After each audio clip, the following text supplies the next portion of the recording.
For our statement of values.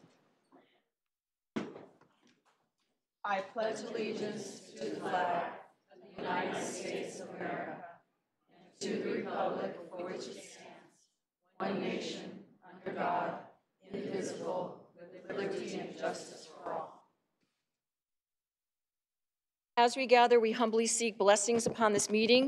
May we act with strength, courage, and the will to perform our obligations and duties to our people with justice to all.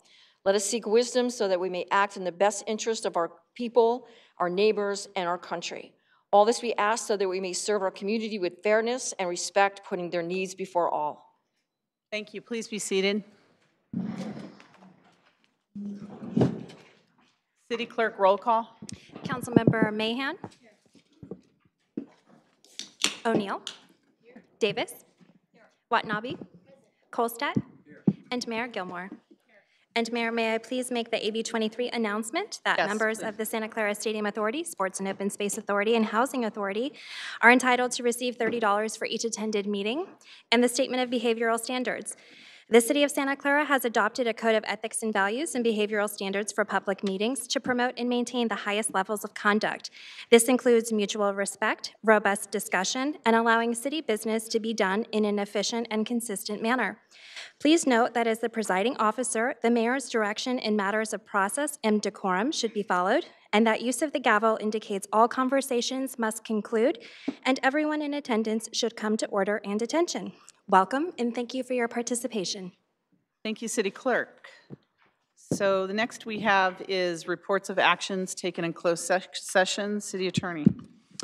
Yes, I have one action to report out of closed session. It's on an item that actually got added to closed session just before the closed session. And the title of the action is a litigation, Yumori Kaku versus City of Santa Clara County case number 17 CV 319862 regarding the application of the California Voting Rights Act to the city's charter provisions dealing with the method of electing council members. In closed session, the City Council voted to approve the filing of an appeal and possibly a writ of the court's order dated today, June 26th. The vote was 6-0 in favor of filing the appeal. Okay. Do we take any action on that? Note and file? Do we do anything with that? You don't have to do anything on that. You already took the action on that. However, we would like to add an open session item on the discussion of the order as well as possible action with respect to the order. Okay, so our next item is continuances and exceptions. Is that the point we would add this item onto tonight's agenda? At that point. So what we'll need is, I'll briefly describe what happened so the public knows what's going on. Okay. This morning at about just before 9 o'clock, the Superior Court Judge Coonley issued an order ordering the city to do various things with respect to drawing districts for the city of Santa Clara for the November election. There's quite a bit for the city to do under this order, and we wanted to present to the council a presentation on that, on what the court is asking the city to do, as well as receive some kind of direction from the council on how to proceed in response to the order. Under the Brown Act, if an item comes up after the agenda is published, the council may add the item to the agenda and then proceed to act on it. So the first thing we're requesting you to do is to add this item to the agenda. And at the appropriate time in the agenda, you can call on us to present the matter and so the public can hear what it is we'll be talking about. Okay, so I would need a motion to add this item to this evening's agenda. So moved. Motion and a second to add the item.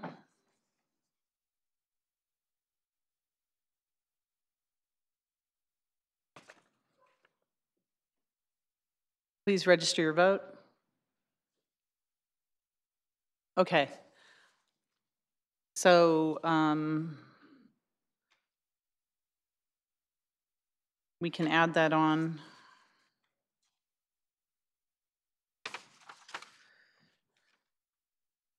After the consent calendar or before? What would you recommend, City Attorney? Probably after the consent calendar would be better. Okay, after the consent calendar, we'll add that item on. Okay, thank you.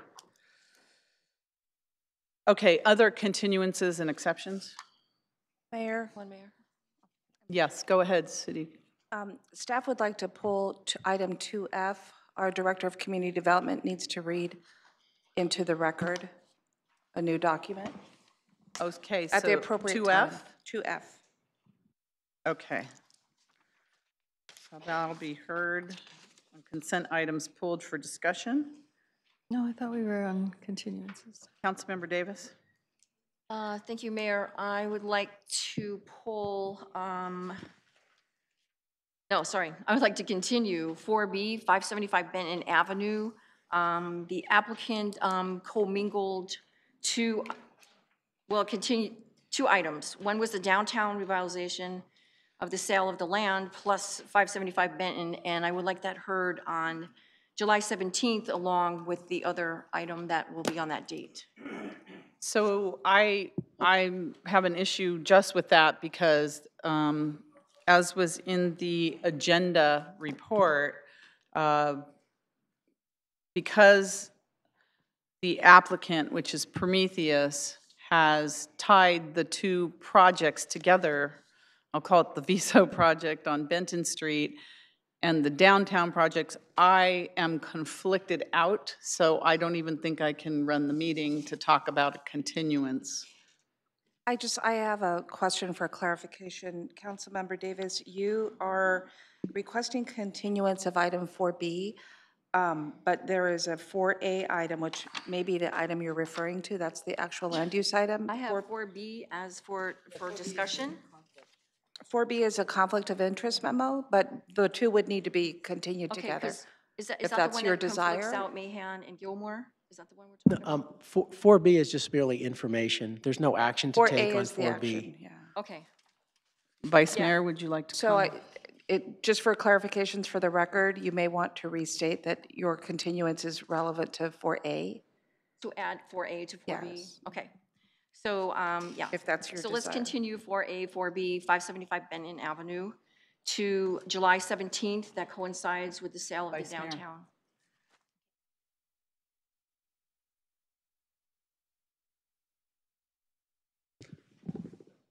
Councilmember Mahan, Yes.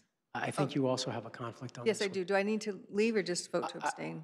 If you're voting on this continuance, it'd probably be a good idea not to I would just participate. register to abstain, but if there's going to be discussion, I'll. Yeah, I would leave.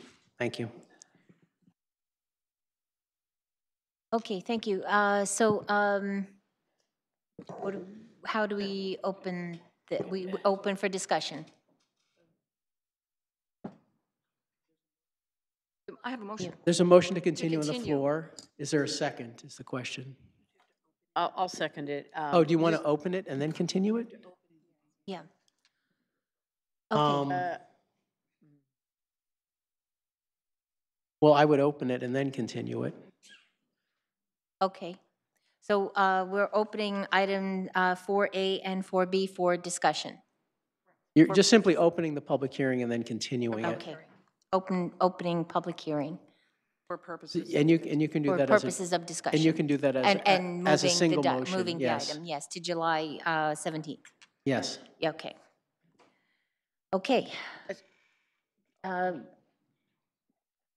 Okay, I've got Councilmember Davis, I have you first, or have you spoken I've already? already spoken. Teresa seconded, so you go to open.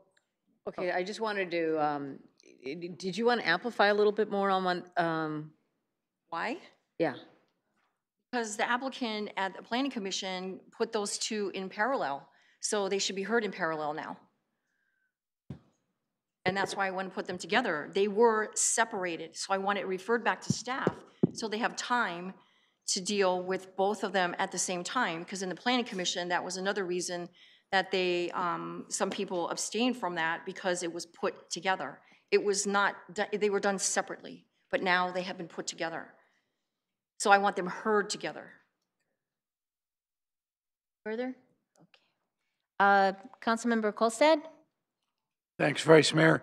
I I read the staff report on this issue. It talks about 525 or 575 Benton Street, no mention about the other project. I'm wondering if staff would like to respond to this. Have these two projects been merged together from the city's point of view? Maybe the planning director could explain that to us. I thought that we voted on one at the last council meeting, and this is a separate project on the Viso property that we're looking to move forward. Andrew Crabtree, Director of Community Development. So really the way our processes work, these are treated in two different ways. The land use action, the rezoning request came in through the city's permit procedure. So that's how we've been responding in planning staff. I understand there's been property negotiations going on, but that's like really more through the city manager's office. It's a separate process from a staff standpoint. I was going to ask Assistant City Manager Pineda to come up because he has been the person working on the downtown and has been vocal and deliberate around these issues. Thank you, Vice Mayor, members of the council. Manuel Pineda, Assistant City Manager. As you know, we were in front of you on the 12th and presented the Franklin Street option agreement. As part of that process, we have always continuously said that the staff is it's negotiating the Franklin Street agreement as a volunteer approach from Prometheus. We are keeping it separate, and we would continue to process the entitlement process. However, we understand that at the Planning Commission, there was some feedback from the applicant, and our city attorney has provided a memo to that effect of that, how that affected that proceedings. From a staff perspective, we have processed the permit application separately from the land use agreement as we stated to you on June 12th.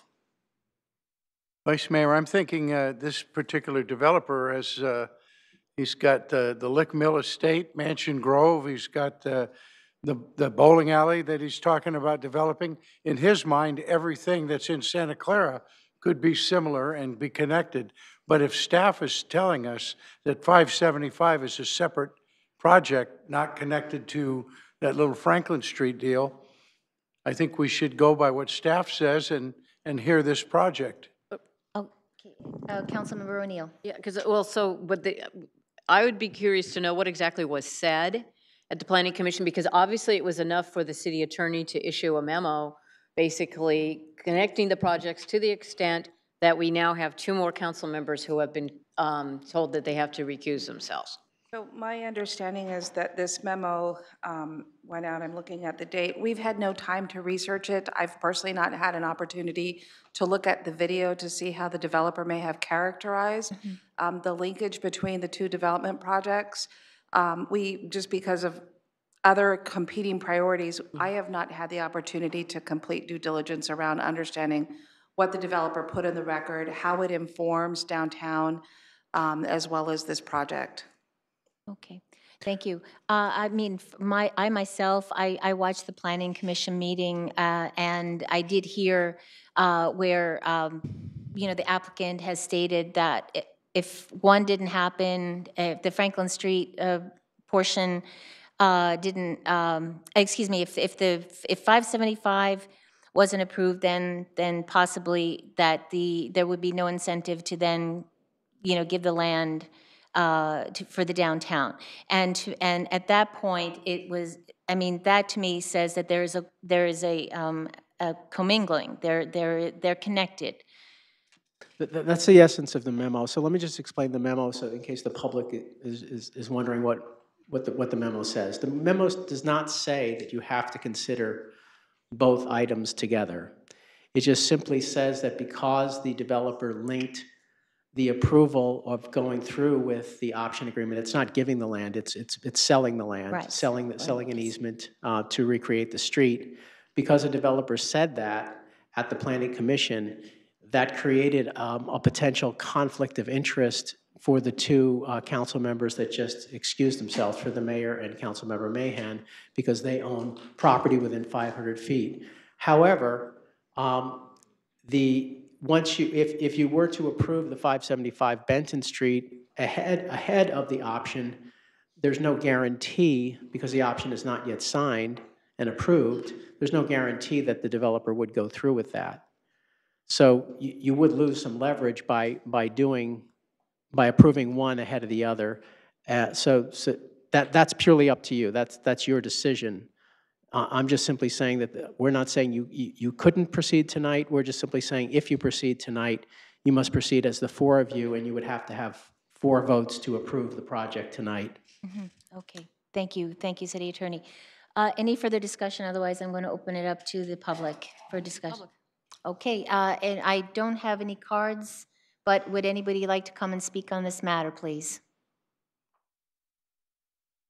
Okay, doesn't look like anybody wants to speak. I'm sorry, Vice Mayor, may I just confirm? I had 2 cards with this number on it, so I'd just like to see if Robert Fitch or Michael Sy wanted to speak on the item. Okay, Mr. Sy, it looks like Mr. Sy is coming forward.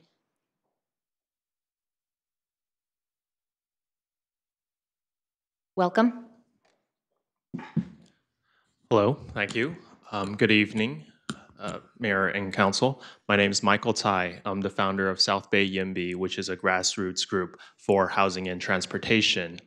I'd like to support this project at 575 Benton because it fits with the principle of transit-oriented development. As the Silicon Valley continues to grow and people keep moving in, we're going to need a place to house all these people. And let's not think that by not building something, people won't come. We should be building more housing units, and better yet, we should be focusing the development near transit areas such as the Caltrain station. I think high-density development here is good because it will encourage people to take the train rather than the car. That way, when people move in, they're not going to cause as much traffic and pollution issues per person as they would if they were driving a car. Secondly, I actually used to live in the Domicilio complex across from Santa Clara University a few years ago, and I think it's a good model of development. One thing I noticed is that some Santa Clara residents, they complain about so many Santa Clara students crowding into the houses around the area, and that's what's creating the traffic issues when you have like multiple residents in a single family home. So I think higher density apartment complexes near Santa Clara University is a better solution for all the students coming in. Right now, the high cost of housing certainly is making it difficult for people to get an education, as well as for them to afford to live and work in this area. I understand there are some complications with this project, but let's just keep in mind that overall, this is a good idea, and I would support that. Thank you very much. Anybody else? Kirk Vartan.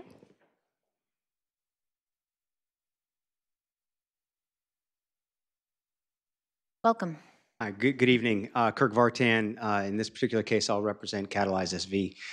We submitted a letter to you about the project a little while ago about some ways to improve it. Specifically is looking at the parking ratios. Even the developer's own parking analysis shows that it's overparked already, even given the parking that's assigned to it today. And so that's something to consider. It might be nice to allow for a requirement for unbundling all parking to make sure that the parking that is used by people that actually require it, not just lazy. Also maximizing the commercial space that's on site, not eliminating any of that. I know there was, I think, about 3,000 square feet in discussion. You should maximize, I think staff recommended maximizing the commercial uses at high impact corner. Of course, I would always look for more density and more height on that, but I know that's not on the table tonight, but regarding parking and commercial uses on the site. Thank you. Thank you. Anybody else before I close public hearing? Vice Mayor, based on the...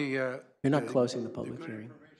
Okay. Based on the good information we got from the city attorney, I think we should accept that conflict of interest, excuse the other two, and when it comes time to hear this, proceed with the 4 of us, just the way he suggested. Is that a motion, or Councilmember Davis? We already have a motion on the floor. You have, we didn't have a second. You had a second, We okay. can have the discussion. We had a second. Well, I am a little concerned that, I mean, we were, I think, very diligently trying to make sure that there was no, quid pro quo. So I was very, very surprised to hear that there was, possibly brought up about the Franklin Street not going through if if Benton Street didn't go through. So, I mean, I think what Councilmember Davis is trying to achieve is to make sure that we have some leverage, that we keep the, that we make sure that we still have a deal on the Franklin Street property. So, I mean, I think that that's probably a concern of a lot of people in the room, that to make sure that the Franklin Street easement agreement goes through. So we have Mr. Viso. Get a little bit of information, especially Teresa, I know you from a few conversations, there is no quid pro quo here. What originally happened was I think everybody realizes that the old quad is a very viable group that's there in the downtown. And to not compromise and work with them, that it was going to make the project a lot more difficult. Originally, this came back a year ago, last February, and it was cold water was thrown on it, quite frankly. And then as time progressed, sometime around November, I mentioned it at a meeting a couple whiles ago, I met with Adam Thompson from the old Quad group. Actually, he met with me. I met him over at City Lights, and he says, Mr. Viso, I'd like to talk to you. Prometheus is wanting to work with us on a project here. And at the time, I was led to believe that the project was something that was going to go 8-10 years down the line, and then they had the right to buy it.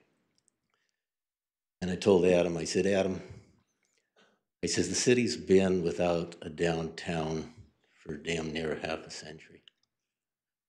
That you could have 8 years come and go, and excuse my language, you don't have a pot to piss in or a window to throw it out of to buy it. And if it's really that important to the city and to you as a neighborhood, you need to get the city involved in this. And from that time around November, what was headed to get the city involved with it. Prometheus has graciously worked with them and given them an opportunity to realize a part of their dream. I don't know what you people know, but their dream is to get like 75 feet, which would be financially improbable to them. So, Vice Mayor, I'm sorry, but your motion on the floor is to continue the item. You open the public hearing for purposes of continuing the item. Public comment should be around and surrounding the matter of the motion. And I just want to be, I want to be mindful that we have departed from the motion. I understand, and City what you should be Manager, entertaining as part of your consideration. And I also want to remind the council that the other project is not, the Franklin Street project is not on the agenda tonight, so we really can't talk substantively about it under the Brown Act. So I think really that the question is, does it make sense to continue the item tonight, or does it make sense to move forward with having a hearing on it, knowing that there's a sentiment from at least one or two of the council members that they're not prepared to approve it tonight? Okay, thank you, Mr. Viso. Could I have about 30 more seconds? Sir, no. We need to move along, as the city manager just said. We need to stay on this issue. Okay. Thank you. Thank you.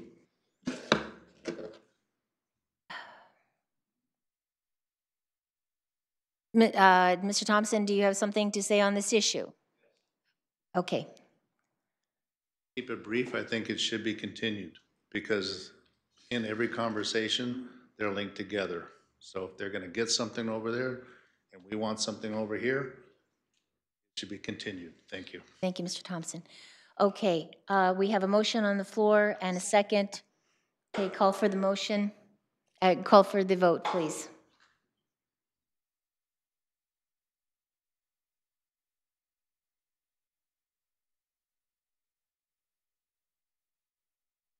How did we get 5 votes? Oops. Uh-oh. That's too many people.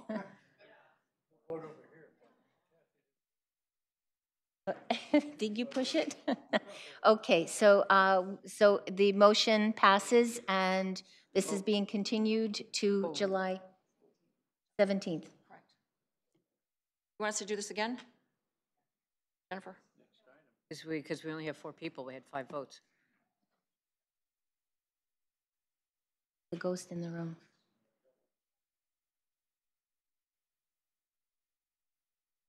What? Okay, so you changed it so I'm showing up as me. Okay, thank you. Okay. Okay, so that passes 4-0, and we will, this is now continued until July 17th. Thank you. Okay.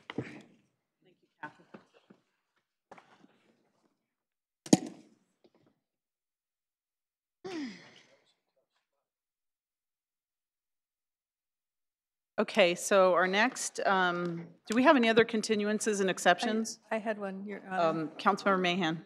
I wonder if we would consider moving up item 9, the convention center item, since I know there's a lot of people here for it, and it's last on our agenda, and some of these others may take some time, but don't necessarily involve a lot of the public who's here.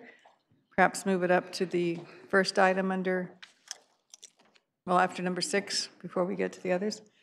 And Mayor, if I may just add to that, there's a request from the public, from Nick Casper, to also move that item up on the agenda. So moving up item 9 to, let's see where we can do that.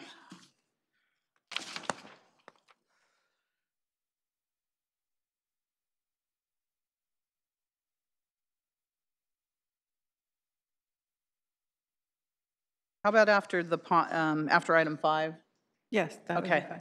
so move up, is that a motion? Motion to move up item 9 to after 5. Motion second.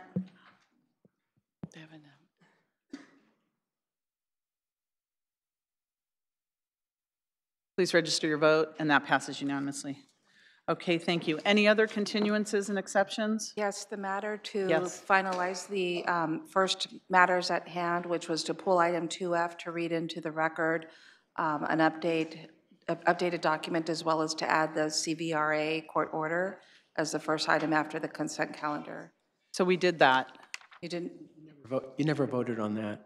Oh, okay, so we're going to, well, okay, so item 2F is a consent item pulled to read into the record. So I have that. That's a pulled item, right? So we'll pull that coming when we come to the consent calendar. And then is there the motion to move up item, the new CVRA item to right after the consent calendar? So there's a motion. Is there a second? Second.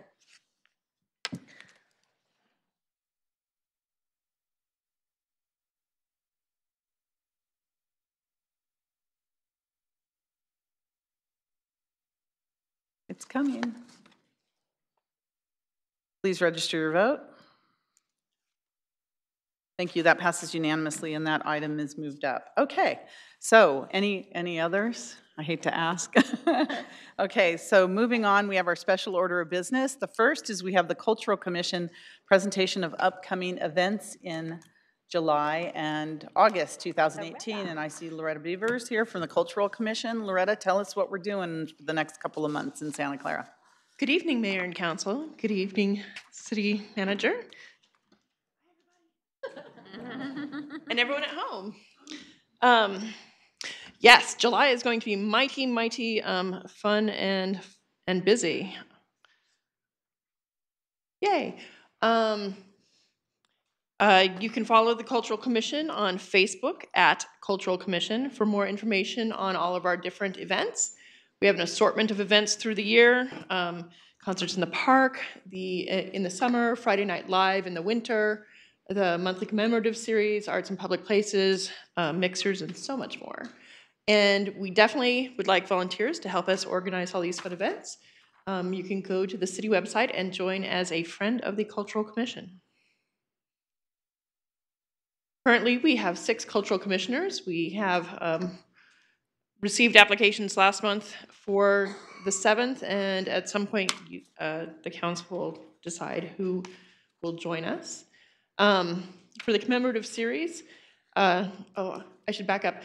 Staff liaisons, we now have Kimberly Castro. As of the new fiscal year, we are being moved from the city manager's office to Parks and Recreation, which Christine was with the city manager's office and Kimberly is with Parks and Rec, and it should be very exciting time and full of opportunities. For the commemorative series, July, of course, is United States History Month because of the Declaration of Independence and the 4th of July and all that stuff, but it is also the City of Santa Clara Heritage Month because the City of Santa Clara also has its birthday right next to it. And there are lots of fun ways to enjoy that. One of my favorites is the 4th of July celebration at Central Park with the fireworks. Lots of fun. For Cultural Commission, coming up, we've got lots of concerts in the park in the next several weeks. Next is Orchestra Latin Heat, who we've had for many years. One of my favorites. Fun. And for the crowd, just huge crowds show up, come. Lovely Latin band, all kinds of fun salsa and get your feet moving kind of things. Also this year we are featuring both food and beverage sales at the event, so if it gets hot, you can buy some water. On Sunday, the 22nd, we have the Lyratones, who appeared last year, and amazingly, they reminded us how wonderful big band music is. It was not quite as well attended as a Friday night, but everyone was out there moving, and so I encourage people to come on the Sunday afternoon and just join in the fun. On the 27th, we've got California Groove. They have all your favorite dance and party music. We heard them last year at the Art and Wine Festival, and we thought we had to have them again this summer. On August 3rd, we have our annual street dance in Franklin Square. And this year we have the Hitmen again. They are a great cover band. Friendly, lots of fun, lots of people come out, and we will have all kinds of music from them, many food vendors, all of whom are associated with a charitable organization. Children activities, including face painting and other things. The Sister Cities Association sells beer and wine, and there will be so much more fun. Definitely worth coming to visit. So that's all for July and August. Thank you. Thank you so much. Is there any questions, Loretta? Seeing none, thank you. See you at all those events. They're so much fun. All right, next with special order of business, we have proclamation of July 2018 as Parks and Recreation Month. So in association with the National Parks and Recreation Association and the California Parks and Recreation Society, we would like to highlight the many physical, cognitive, social, and emotional benefits that Parks and Recreation provides our residents to improve their health, fitness, and meet their leisure time needs. Did you know that our 251 acres of parks, 65 buildings, picnic areas, theater, and sports facilities served over 128,000 visitors last year, and over 195,000 people attended our recreation classes and activities such as dance, ceramics, community recreation center programs, youth and teen center, summer camps, therapeutics and aquatics programs, and citywide special events. Let's not forget, too, that parks improve our environment by providing clean air, natural habitat for wildlife, and protect our groundwater, all while preserving the natural beauty of our community. At this time, I'd like to invite our director, Jim Teixeira, Director of Parks and Recreation, and Mike Waukee. I believe you're the chair of the Parks and Recreation Commission. Oh, well, okay. Representing the Parks and Recreation Commission, I'd like to invite you forward if you'd like to say a few words. Sure. We want to thank the council for their leadership at improving the quality of life for residents. I also want to acknowledge the work of the Parks and Recreation Commission, who work tirelessly represented tonight by Mike Walke, who's very well known in the community and very active. The other commissioners tonight are, some of them are at Youth Soccer Park and coaching and doing other things out in the community. But we want to thank the commission for their support and participation in the programs. And then finally, we just want to encourage the community, young and old, to enjoy their parks this summer. And we start again this week with the July 4th special event. Last weekend we had the barbecue festival, and then we have the Cultural Commission events. So we just want to encourage the community to get out and enjoy your parks and recreation. So get outside this summer and enjoy parks and recreation. Thank you. Mike, would you like to say anything? Thank you. I'd just like to thank the council for this recognition, and I'd also like to thank the council for the wonderful staff that you provide us for support. Without their help and backing, I'm not sure how much would be able to get done. Thank you. Thank you. We agree with that, and all the work the commission does as well. You guys work tirelessly to do all kinds of things for our community, and we appreciate it, as well as Jim and his staff in the department. So if you'd like to join us up front, we have a little proclamation we'd like to give you on behalf of the City Council and to dedicate July as Parks and Recreation Month in Santa Clara.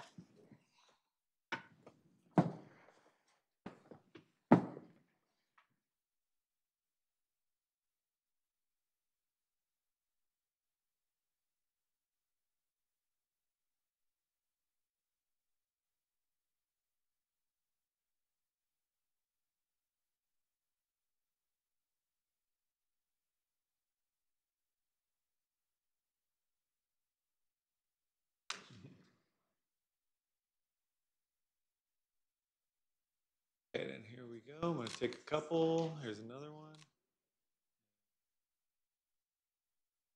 Thank you.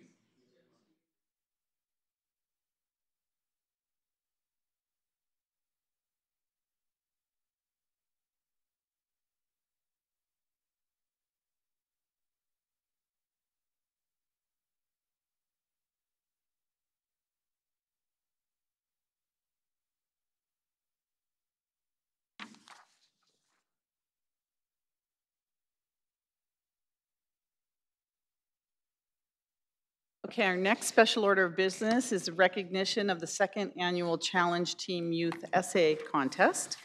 And I want to say a little bit about it and then invite Kathleen up, but she's already raring to go. She's already there. So the City of Santa Clara Challenge Team, a Healthier Kids Foundation program, actively supports the well-being of children and families in Santa Clara by nurturing and facilitating valuable community relationships. So the City of Santa Clara Challenge Team held its second annual youth essay contest this year, and it was open to students in 1st through 8th grade who are either residents of the City of Santa Clara or students in the Santa Clara Unified School District, and they were required to submit an essay that Kathleen will talk about. So I'd like to invite Kathleen King, the CEO of Healthier Kids Foundation, to speak and introduce the two students and their families, and I hope they're both here. Welcome, Kathleen. Thank you, Mayor Gilmore and Vice Mayor Watanabe and Council. There is something in the bag. We'd like you to take a flyer and a toy, because we think it's very important when we're talking about children that people enjoy something that reminds them of children. So please each take a toy if you can. It's very small. I will be quick because I know you have a late night. I know how these go. And really, we really want to hear from the kids. So you have these slides, and so I'll just quickly say that I think the City of Santa Clara and we also believe that preventive care at an early age makes things fair. And we really appreciate Vice Mayor Watanabe and Councilmember O'Neill coming to some of the challenge teams meetings, and we hope the rest of you would be able to make a meeting at one time or come to one of the screening programs we have in Santa Clara. So on the second slide, this shows our programs, and it also does in the flyers. And what we believe in is a lot of our work is screening, but it's also making sure kids get the care they need. So we follow through until children either get their glasses, go to the dentist, or see an audiologist. So that's the basics on that. And then the next page just has some of the programs that occurred at the challenge team this year. What we're trying to do is bring more groups to Santa Clara to talk about what they're doing in Santa Clara. And there's a lot of the school people there as well as some of the council. And then the next slide is about the contest. We had 19 elementary school applicants and 15 middle school applicants. So the next slide is Ryan and Angel were the two that were chosen. And the target card they got, $300, did not come out of the grant. It came out of our own funds. Just want to be clear about that. And they've both told me they're saving it for college. So I did promise that each of you would be willing to write a positive letter for their college application someday. Hope that's all right with you. How old are they? Wait a minute. Ryan, it'll be a while before he goes to Okay, college. just remind us, okay? Yeah, maybe not. All right. They're both very bright. They may get there sooner than we think. But on the next slide, I'll just say what fascinated me about the students in the city of Santa Clara is they hit every high point we have about health. All of them mentioned mental health, which I thought was really interesting. Colorful foods are important, getting exercise, plenty of sleep. And the one that matters a lot to me is brushing their teeth. So a few of those brought that in. And then I thought it was very important. One of them said that health was very important, but family was more important. So the last slide is just where we are on the programs. You can read that, but I would like to invite Ryan and Angela up to speak. I've told them it'll be on the video, so their kids will be able to watch it someday. So they may want their families to come up with them, I don't know. Well, when we present their presentations here, we'd like their families to come up so we can have photos with them. Okay, perfect. Okay, thank you, Mayor Gilmer. And thank you for all you do for kids. They're 1 out of every 5 of your residents, and so we really appreciate it. We've loved the staff we worked with. Please keep Kim Castro working on it because she's great. Thank you. Thanks for that feedback. Oh, and Raul runs our challenge team. So hi, Raul. Nice to meet you. Thank you for your good work. You want to pull the microphone down? Get Ryan to come speak first. Welcome, Ryan. I am an 8-year-old boy living in California. This is what health means to me. Health is a kind of ingredient that fights off germs and diseases. When I was 3 years old, I had a very rare form of cancer called lymphoma. Luckily, now I am well and full of energy, and that energy is health. Health is an amazing element that powers the body and mind. You earn that by being physically and mentally healthy. Being physically healthy is staying active and fueling yourself with fruits and veggies. I love running on the trail with my dad and coming home to eat a huge dinner and drink a big glass of milk. Being mentally healthy is filling your head with good thoughts, jumping for opportunities to learn, and being thankful for your life. I am mentally healthy because I love books. Reading books bends my mind to places I never knew existed. I also have a good time goofing off with my friends and family. Being healthy is important to everybody. I want my family to be healthy so I can always see their faces and we can live a long life together. Wow.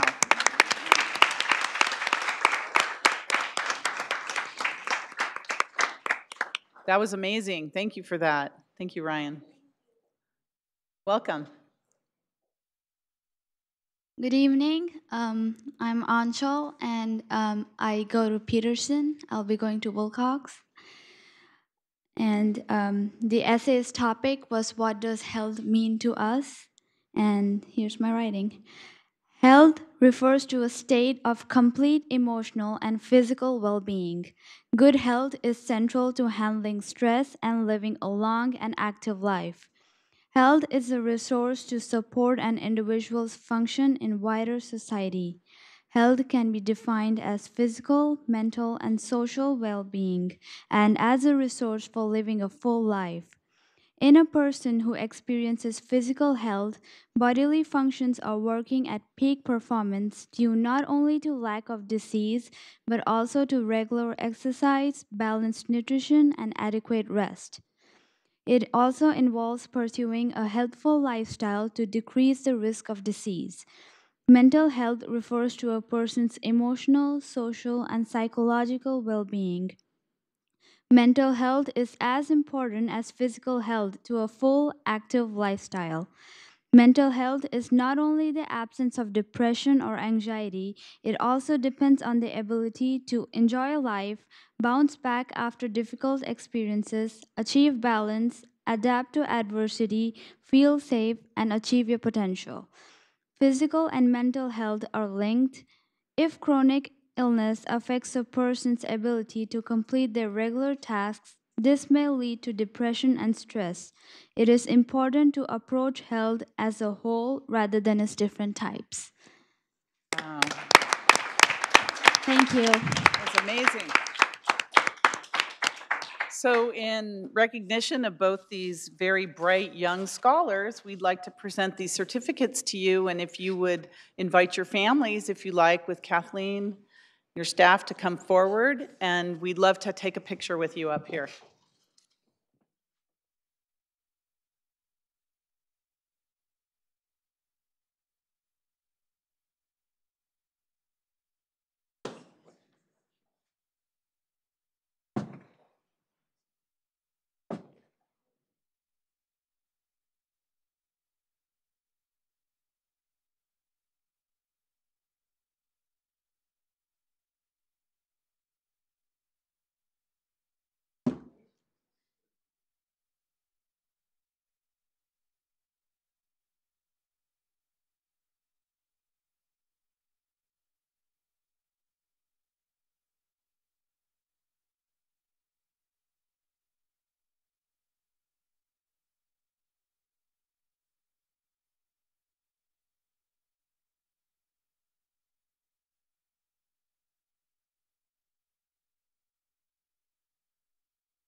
Oh, one more, why not? There we go. All right.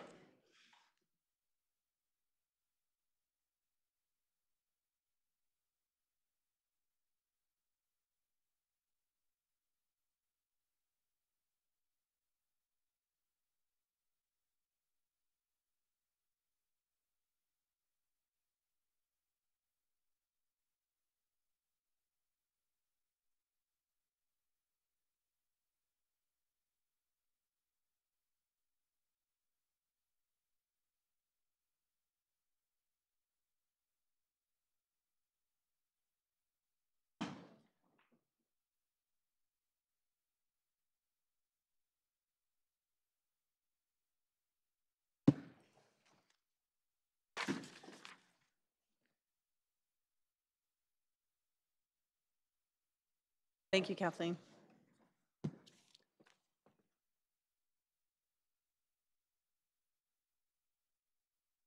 So next order of business, we have the consent calendar. All items are approved with one motion. We're pulling item 2F, and I will be abstaining on item 2T in relation to Franklin Street. So City Clerk, can you have that for the record? Thank you. Would anyone else like to pull an item on the consent calendar? Councilmember Mahan? No, but I do have to abstain on Morris Mansion. It's number, I just had it. Morris Mansion is? 981 Fremont Street, item number.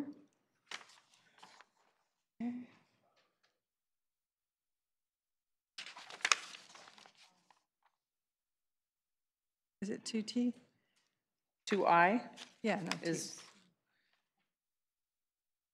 Okay, so Councilmember Mahan's abstaining on 2I. And I'm 2T. Any other member of the council? Any member of the public wanting to pull a consent calendar item? All right, is there a motion to approve the consent calendar? Second. Motion second to approve the consent calendar. Noting those abstentions, please register your vote.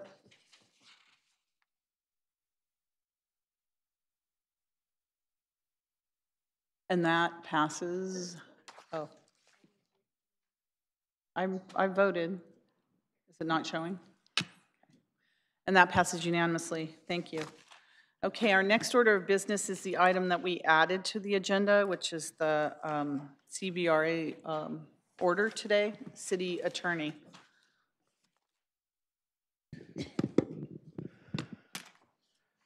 Okay, as I noted, I realize for the public, I'll try to do this somewhat slowly, and since there's no report, we got this very late, very early this morning, and we added this agenda item. This is about a court order that was issued by the Superior Court just this morning, and it will affect what the city does over the next month in response to the order. This is simply the section of the Brown Act which allowed the City Council to put this matter on the agenda. I think you've already done that, so we don't need to spend any time on this slide. So at 8:43 this morning, we received a court order regarding our current election system. As you know, we currently elect, under our charter, we elect council members via a numbered seat system, and it's a citywide vote for each council member. So currently, we get each resident of the city gets to vote for each council member at some point. The court issued an order today indicating that they are contemplating imposing on the city 6 districts. It looks like 6 districts. We're not quite sure, but it looks like a 6-district solution. They have so that would change the way we vote in Santa Clara to only one council member would represent each district, and only the people in that district could either run for council or vote for that council member. So under state law, there's a series of procedures that you go through whenever you create districts. However, the court recognized that it could not meet the timelines within the state elections code for doing the districting, so they have issued an order ordering the city, and it's not quite sure who at the city is supposed to do it, they simply say the city, shall somewhat track the state law on how you would draw districts. And so what they're ordering us to do is to hold 2 public hearings before July 9th, which is, I believe, the end of next week, or the beginning of the week after. And then on July 10th, the parties, meaning the plaintiffs in the court case, and I guess the city, will serve and file proposed district maps with the court, I suppose. And then between July 11th and July 22nd, hold 2 additional public hearings. And then the court will hold an evidentiary hearing on remedies commencing July 23rd. And then the court, I suppose, will, based upon what the evidence adheres at the July 23rd hearing, would make a final decision. The court has made clear, on or before August 3rd, the court has made clear that it is not holding the hearings itself. In other words, these public hearings would not be in the courthouse. The court is expecting us to hold hearings for the public to comment on, I guess, the demographics and the how you would draw these maps at these 4 public hearings, and that somehow we would be able to give maps by July 10th, and then between July 11th and July 22nd, I suppose, hear comment from the public on these maps, I suppose. And then somehow that would be communicated to the court through this evidentiary hearing. In not wanting to be in contempt of court, we would propose the following dates. Tuesday, July 3rd, which would be next Tuesday, we would have the first public hearing. Thursday, July 5th, we would have the second public hearing. We would have the third public hearing on July 11th and the fourth public hearing on July 21st. This is the best we could come up with given the time we have had within which to look at the order and look at the various calendars of the people involved that would have to do this this activity. City Manager, why don't you take over this section? So I just wanted to add on, as noted on the previous slide, because of the quick turnaround to present a plan that the council could consider this evening, I do want to mention that the work that we are presenting this evening is subject to further refinement as we continue to add more detail to how we will implement the court order. And so while we are presenting a work plan that is just hours old, it is subject to change, and we will communicate around that. That said, we quickly gathered to look at the court order requirements as well as some of the past engagement that we did with respect to the most recent work that appeared on the June 5th ballot. And we want to request authority for the allocation of $300,000 from the Budget Stabilization Reserve for our professional demographer, consultant services, document production and publication, public engagement and outreach. We think that because of the short order, there is going to be a higher premium that we'll have to pay with respect to working with consultants under this very quick time frame, essentially about a 2 to 3 week window, as well as the translation services and pushing out information. And we felt that this was, based on other costs, this was a comfortable place to land with pushing out mailers and things of that sort. Additionally, because there have been some initial conversations with the Register of Voters, and there might be subsequent actions, and the council will be on break at some point in time from July 20th through August 20th. We are asking for additional authority for to draw additional funds up to $300,000 for implementation of unanticipated duties related to compliance with this court order, with the direction to myself that I will report back as to the purpose of those expenditures as related to this court order. We just want to make sure that we build in as much financial authority for us to continue to implement, especially with the recess in place, and in the event that we do need to present mappings and work on citywide or multiple citywide mailings. And with that, it also includes a direction to authorize the city manager to execute necessary agreements. So from a fiscal perspective, we think that's the order of magnitude that we would request at this point in time. Okay. I'll go over a couple of concerns here with respect to the court order. There is a lack of public outreach input with respect to the process, in that it does call for us to begin public outreach and meetings and putting in place the necessary procurements by July 3rd. We are recognizing that in the middle of the week there is a national holiday for which most people tend to take time off. Some of our staff who are now having to reverse their schedule had planned time off for July 2nd and 3rd. The short notice of the meetings may discourage participation, specifically with the targeted audience groups that for which the CVRA are founded.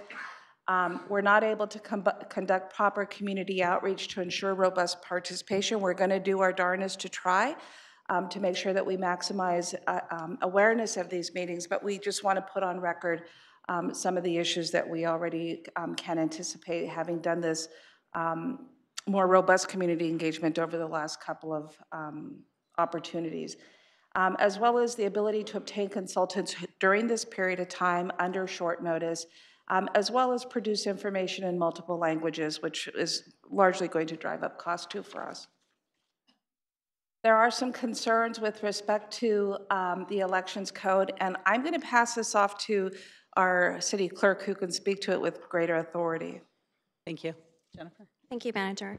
So 2 election code sections here are referenced, section 12262, which specifically identifies that district maps should be in place 125 days prior to the election, so that would bring you right until July 5th, as well as elections code section 12223, which requires that precinct boundaries must be established, whether they're new or they're changed, 88 days prior to the election, so that's August 10th.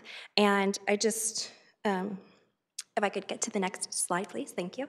I would just like to really reiterate that the nomination period for the November election is July 17th to August 10th. So there is a very real concern as the elections official for the city of Santa Clara that there's an inability really to issue nomination papers because you won't know what district you're running for or how many districts there may be, and to be able to verify the requisite signatures on your nomination papers until the court makes a decision, which could be towards the end of the nomination period or even after that. And so potential candidates have already called into the city clerk's office looking for information to run for office. Many potential candidates, have been asking for a preliminary candidates guide. There isn't one just yet because of all of this unknown, as well as precinct map data has already been delivered to the registrar of voters. Of course, we were already running up against the deadline when we had our measure on for June, and so we had to already put in place some caveats that if the measure did or did not pass, that we would be able to automatically give them the data that was necessary for it. So not having the map data available is a very real concern for the registrar. I just want to add that this is one of the drivers of cost, because to the extent that we do have to begin to settle on maps at some point, there's several layers of community engagement for which we'll need to produce and publicize information. There's one citywide noticing all residents, all voters, what the new district boundaries will look like. And then there's targeted outreach on the districts impacted for the purpose of electing in November. And then there's other information that we'll need to push out so that we can, education and information campaigns, but mostly to manage or mitigate voter chaos in terms of where are you voting, who are you voting, and just what are the parameters that a responsible voter can follow. Thank you. Just as background, the Registrar of Voters is actually still in the process of completing all of the processes necessary for the June election, and so they're not able to enter any new data into the system because they're still trying to close out the June election. And as the manager had already mentioned, they've expressed some concern over the number of processes that would be delayed. So it's not just simply an issue of the mapping, because there's obviously a sequence of events that happen when you're running an election, and so if you don't have the mapping, then you can't do any of the subsequent steps. And to be able to consolidate with the county, other cities will have to work with the registrar and try to figure out ways of mitigating this on a countywide level. So as both the manager and the attorney have mentioned, this doesn't appear that the schedule will work for holding a district election in November, but we are going to do our best to do our community meetings and solicit input from the community. As the manager mentioned, council recess is right here in July 20th to August 20th, so reconsideration of that might be required depending on what happens with the court. And significant redirection of staff resources and capacity, hardship on other priorities is very real, and I'll defer back to the manager for any other additional comments on that. Go to the next slide. So our recommendation is we're essentially fitting into the most recent process that led to the ballot initiative on June 5th within a 2 or 3 week period of time. And if you recall, what we did is we started first with, which was a short time frame as well. At that point in time, you delegated to me the opportunity to work with commissioners or chairs of commissions that are outlined in the city charter to seek their interest in participating in a panel. Because of the urgent notice and the need to convene with some sort of a panel from here to next Tuesday, we're recommending that you appoint a minimum of 3 council members to an ad hoc committee. There is obviously the need to have funds in order to support this public engagement effort, as well as authorize the city manager to execute necessary agreements. So that's our recommendation for response to and implementation of the court order. Okay. Council members, before I make my comments, have any? And I don't think we have an item, so you'll just have to say if you want to speak. Councilmember O'Neill. Yes, well, it's unfortunate that we're going to, having to operate under this time frame, but City Attorney, can you say anything about, other actions that we're going to take, or is that not an appropriate time to do it, or?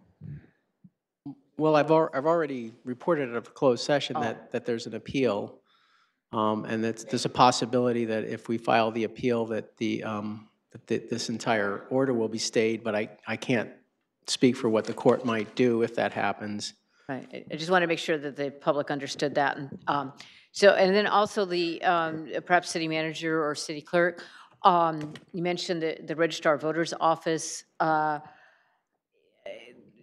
they had a chance to articulate the scope of the impact that this could have, or are they interested in helping us with possibly getting a little stay of this till we can have a more orderly process? Oh, city attorney. Oh. I'd prefer not to talk about what we might do in court at this point. I think we have to assume that we have to follow this order until we hear otherwise. There is a possibility that that if we file an appeal with the Court of Appeal, that action might stay this order. But I would really urge the council to assume that we're going to have to follow this order until we hear otherwise. And I don't want to not follow the order. Oh, certainly, certainly. The purpose of this presentation is to present how we intend to implement the court order. Okay. And so that's what we have before you and, right. and the nature of our recommendation. So do we know though, we mentioned the issues with the registrar of voters. Are they on board with helping us with this process at this point? I think all we can do is keep following the court's order until we have some other direction from either that court or a higher court. And if the court orders us to submit a map to the registrar of voters, the registrar of voters will just simply have to react to what the court orders us to do. So that's, at this point, I can't really predict or assure you of any reaction from the registrar of voters. But I will add, though, that we did speak to the registrar today, and I don't think they have the capacity to necessarily help with this effort that's before you today. They are very concerned about how they would implement a map for November. Thank you. Thank you, Councilmember Davis. So my questions are where it says city council action required. It says appoint the minimum of 3 council members to the ad hoc committee. My concern is that we put a charter review committee together, and that was made up of the residents. We were backed out of this. This wasn't our deal. So, and they put a map together, they did all of this. So my question is, I'm not real comfortable with having council members do this. I would rather go back. I mean, if we have to do community meetings, can we do a reach out to our original charter review members if they're in town? We certainly can try. However, in order to implement this court order, we do need a panel to convene the sessions.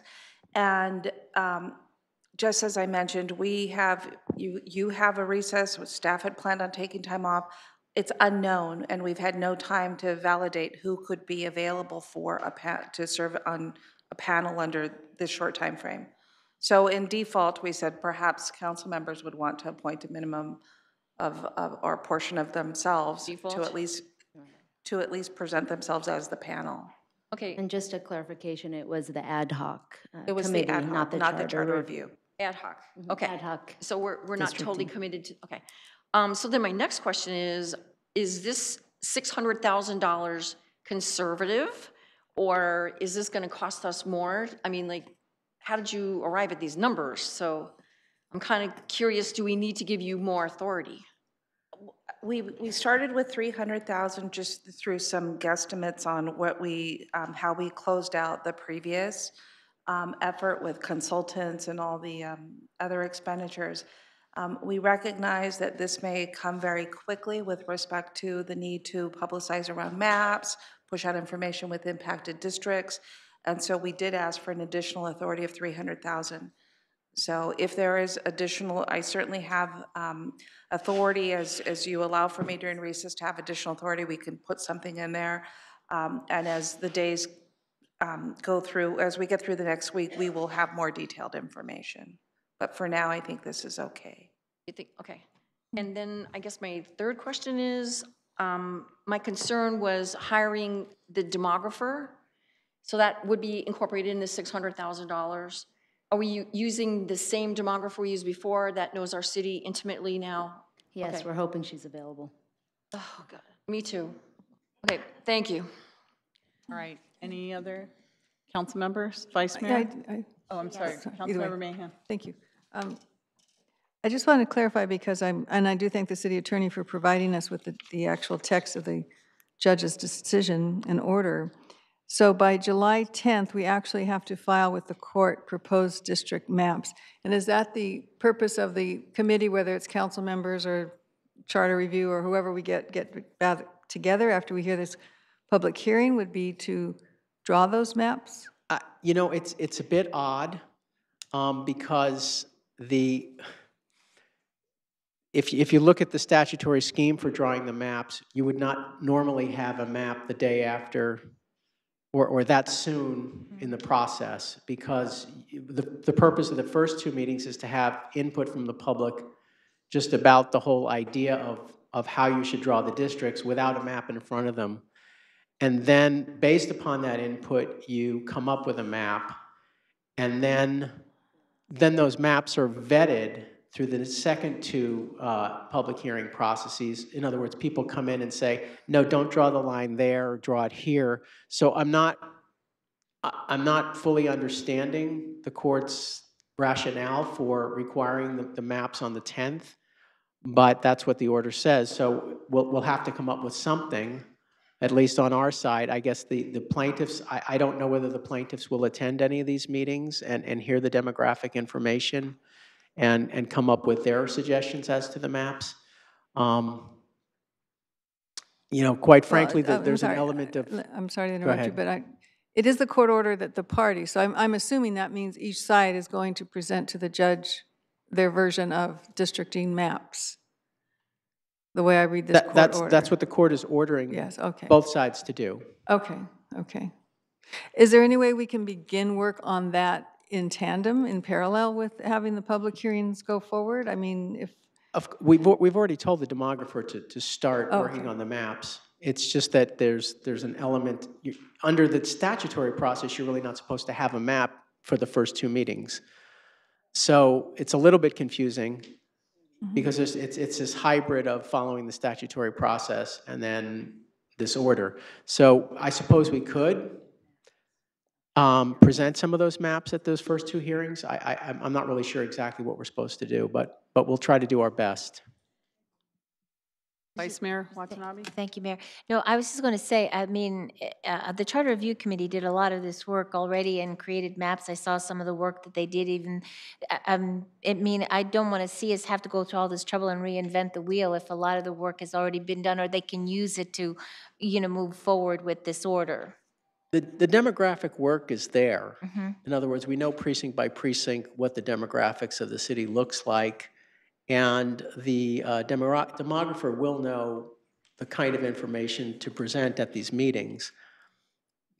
Really where the real wrangling over this occurs at the second two meetings, where people see proposed maps and they say, well, wait a minute, this neighborhood doesn't belong in that district, this neighborhood belongs in this district, we want to keep this community with that community. And then the other element of this as well is going to be getting community input as to which of these two of the six districts, if it's six districts, which of the two of the six districts will have the right to vote for a council member in November. And the other 2/3 of the city will not have the right to vote. And so vetting, so there's going to be opinions about that among the public about, you know, who gets to actually choose a council member this fall. Thank you. Sorry, and I want to just add, this timeline also doesn't accommodate coming back to the council, so we're not quite sure how that will work, the timeline from the court. There does not appear to be any time to be able to come back to the council with the ultimate map, although that would be the normal process.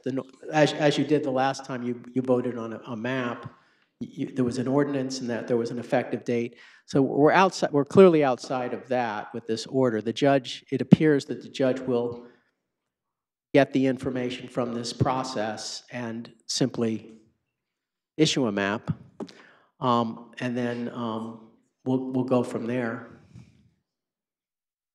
Okay. I know the time it took for us to do the outreach for Measure A, and we did that fairly quickly, but it was pretty robust outreach with the Charter Review Committee and the ad hoc committee drawing the lines and everything else. According to this order, we literally have 7 working days to come back because we have the 4th of July holiday the middle of next week. So I'm not sure about this order, how much public participation do they really want or expect to get in a 7-day process with an actual map. I have a concern, but we're going to do what we have to do because we're under court order and it's not clear. I read it. It's not clear exactly what we're supposed to do, but the deadlines are clear. So by the 9th, we have to have a map or maps, depending on how we interpret that. But I'm going to say this because I think it needs to be said, is that had Santa Clara passed Measure A, I don't think we'd be talking right now. Or had we appointed this council seat at our last council meeting, I think that would have had a huge impact on what we're having to do right now. And that's my opinion, and I wanted to say that because I believe all of this could have been avoided. It could have been avoided. And so now, at a tremendous amount of disruption to our community, a tremendous amount of expense to our community and staff, and a tremendous amount of, we have so many important things going on in our city, and we're really trying to diversify this council. But had we taken the actions that we should have taken responsibly as a council, I think that, we wouldn't be sitting here right now. So the fact that we are sitting here right now means that we have to comply with the court order, and we'll do everything we can. I don't think the council should be selecting the districts. We stayed out of the charter review process because we didn't want to make it political. And I firmly believe we should not be in this process now, that there shouldn't be any politics involved in drawing any districts at all. We did stay out before we accepted the maps as they came in from our Charter Review Committee and our ad hoc committee. We didn't make any changes whatsoever. So I really think that we should put it out there, City Manager, as to who would be available. I know we had some very passionate Charter Review Committee members and ad hoc committee members. We should be able to get a panel, and they're very knowledgeable as to what was happening and the demographics. We should be able to impanel a group, and I think if you put it out there, we should be able to get some, and that's the direction I'd like to see us going, keeping the politicians out of drawing any districts. City Manager, do you think that that's possible? Well, I'm worried about the time and the short. We have other things to work on in order to meet the court order. The only thing I would suggest is last time when we were under a short time frame, I said that we should look at the chairs of the charter commissions. I think in this instance, we should look at the ad hoc committee members and their willingness to continue to serve and their availability. And then if there isn't a 3-member panel, then we'll go to the Charter Review Committee and just do a first come, first serve. That's the only thing I can think of at this point. And if all else fails, we could just simply hold the public hearings, and whoever shows up could just among themselves choose someone to chair the meeting and listen to the others and proceed accordingly. I mean, I think we just simply have to follow the court order and just do the best we can. And we could also call special council meetings as well, if that could be done. Certainly, it could be done as 4 meetings of the city council. That could certainly be done. Okay. All right. Anyone else want to speak? Okay. Any member of the public? I don't have a speaker card. Please come forward if you'd like to speak. Welcome. Thank you. I'm Diane Harrison. I just have a couple questions. And first of all, I want to say I will make every attempt to make as many of those public meetings as possible because it is an it's an issue that interests me. The first question is, since you didn't say it, will the mayor still be at large among the whole city, or will the mayor be selected among the 6 districts? I don't think we know at this point. Oh, you don't? It would be Madam 7 Mayor, do you want me to districts. answer the question? Go ahead, city attorney. To the best of my knowledge, we don't know. Oh, okay. The other question you may not know either. Will we have another measure, maybe in November, maybe whenever, on ranked choice voting? This is, we have a study session planned for the November ballot and that's one of the options. Okay. And that study session was scheduled for when? July 16th. Tentative was July 16th. I don't think it's a study session. I think it would be a special meeting. A special council meeting, July 16th. Okay, great. To talk about that. Welcome. Thank you. My name is Teresa Sulzer. I'm a resident of Santa Clara, and I sat on the Charter Review Commission for the redistricting. After the last council meeting, I was truly appalled by the behaviour of several of the council members, and I wrote a letter to express my disappointment. I'd like to read that letter now, and I'd like to make a recommendation at the end. I'm writing to express my disappointment at what happened at last week's council meeting because of the actions of council members Pat Colstead and Patty Mayhem. On Tuesday night, there was a terrible lost opportunity to show vision and leadership and to make room in our city of Santa Clara Council for a new member who would bring diversity of opinion, background, and expertise to our city government.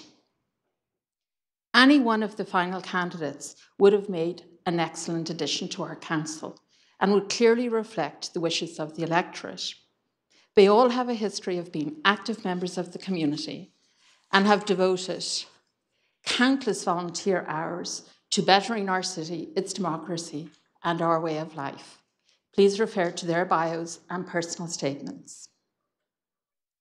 In the case of 3 of the candidates, the people of Santa Clara are well acquainted with them as they had run for City Council on previous occasions.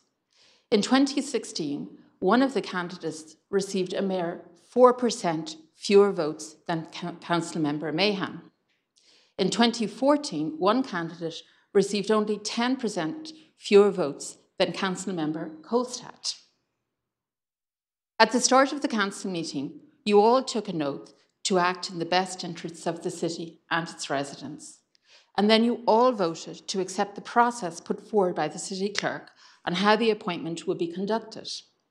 And yet, when the time came to follow through on this, council members Colstead and Mayhem reneged on their duty and their oaths and refused to participate.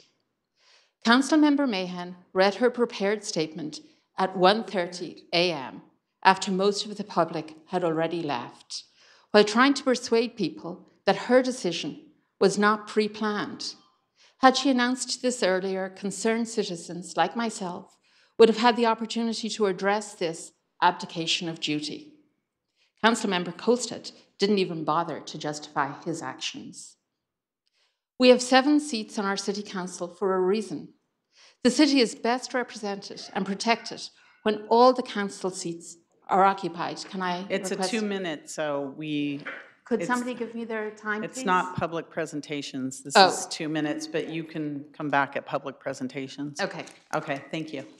Sorry. That's okay. Yes, sir.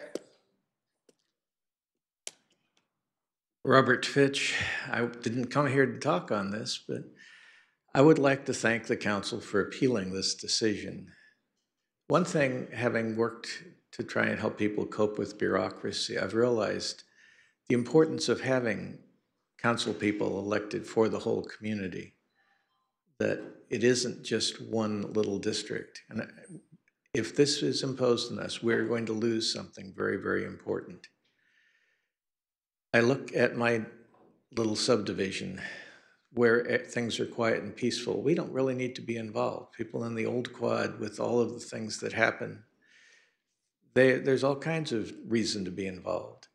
And that's a real important thing that a district-wide election provides, that if you have an issue, you get to vote for everyone and not just your district. So we're going to be losing something that I think will have a long-term disastrous effect on the community. And I grieve for this loss if this has to go through. I think we have a judge who appears to think he's forced by state law to do something, and yet seems quite willing to run roughshod over many other state laws that seem to preclude what he's able to do. So I do find this judge rather peculiar that he decides which laws he thinks are appropriate. But he's the judge, and thank you for your hard work of trying to resolve this issue. Thank you. Yes, sir. Thank you, council members. My name is David Carey. I'm a democracy educator and a democracy advocate. With regards to these hearings, I'll suggest that you give the public an opportunity to draw maps. As you found with the two-district effort, public can come up with better maps than sometimes the experts can. In order to do that, I'd encourage you to provide tools to allow the public to draw maps using online tools. And to support that, before the second meeting, I encourage you to publish demographic data at a finer level detail than is used for the two-district effort in chunks that are no bigger than the size of precincts, for example, since you're drawing more districts, and to make that available and usually in an easily usable format to the public. I'd also like to point out that the situation that you're in is something that was could have been easily anticipated and should have been easily anticipated as soon as the lawsuit was filed and you went through your trial, and particularly after the liability phase of the trial in which the judge ruled that the existing form of elections were illegal, and knowing also that the plaintiffs in the lawsuit were asking to draw 7 districts. And lacking any action and lacking the city providing any reasonable alternatives, that's likely what's going to happen. And the city's been kind of not doing very much to provide the judge with other reasonable alternatives as remedies in this lawsuit. I'll point out that the choice of July 3rd and July 5th, sandwiched around July 4th, is a really bad time to hold lawsuits or to hold hearings for gathering public input. I'd encourage you to find some better times for that, for at least one of those dates. And so with that, I think it's great that the public is going to have an opportunity to provide the judge with some information about communities of interest. Thank you. Thank you. Welcome. Thank you, City Council, for giving me the opportunity to speak. It's really too bad that we've come to this. And I know what you mean, Mayor Gilmore. It's too bad. My name is Dorothy Rosa.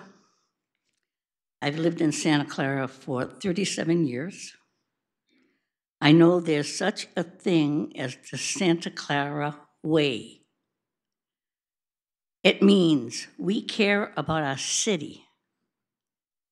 It means we care about the residents. And it means we treat people with respect.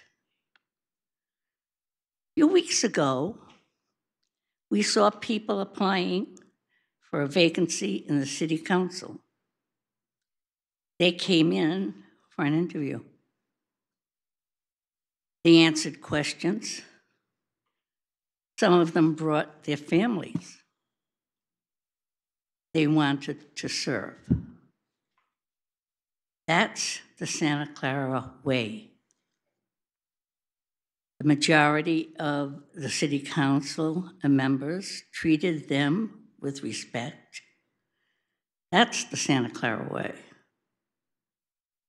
But 2 council members, you know who you are, did not treat them with respect.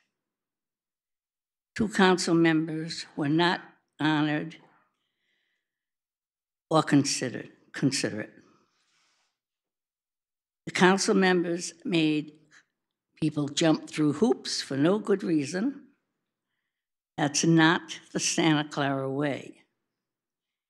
And you should be ashamed of yourselves.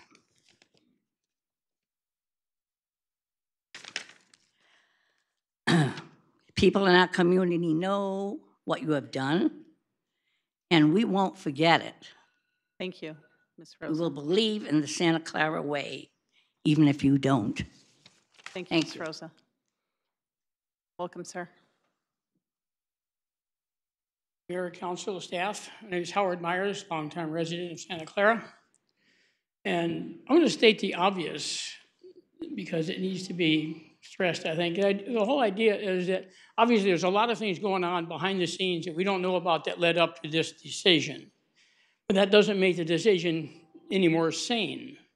So obviously the judge is telling us to do something he knows, assuming he's sane, he knows that this really can't be done. And he's requiring meetings, but they don't have to be meaningful. They just have to have meetings. I guess that's the government way. So meetings, but I mean, they don't have to mean anything. You don't have to have people there that know about it or care about it. You just have to have a meeting.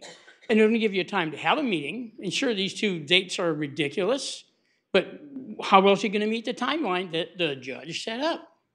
So, I mean, you got to, it's ridiculous, like you said. You got to waste the city's time, the city's money, and you're going to send all these notices about the meetings. And if sanity prevails, you're going to have to cancel them. Maybe you could have the meeting and serve ice cream. It is July, But the point is, it doesn't make any sense. Another thing that doesn't make any sense, and we've been dwelling on a little bit tonight, is earlier the Cultural Commission said they have some openings. Well, excuse me, but who's going to come to these meetings and say, I want to be nominated, if they might spend all night talking and then say, forget it, I'm not going to vote. It's going to be harder to fill these positions if you can't count on people voting for it.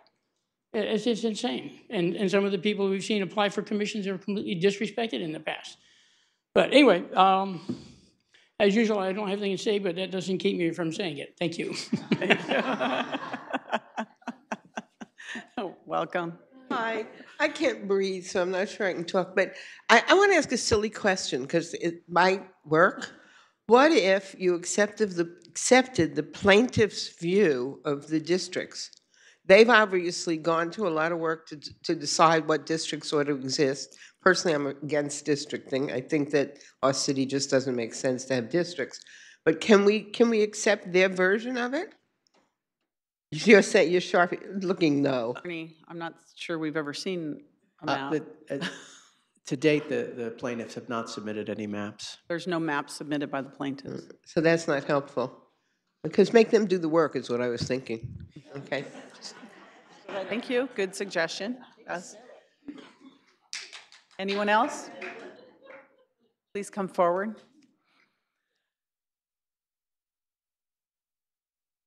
Good evening. Hassam Hagag here. I can't tell whether I should be angry or upset or just dumbfounded, but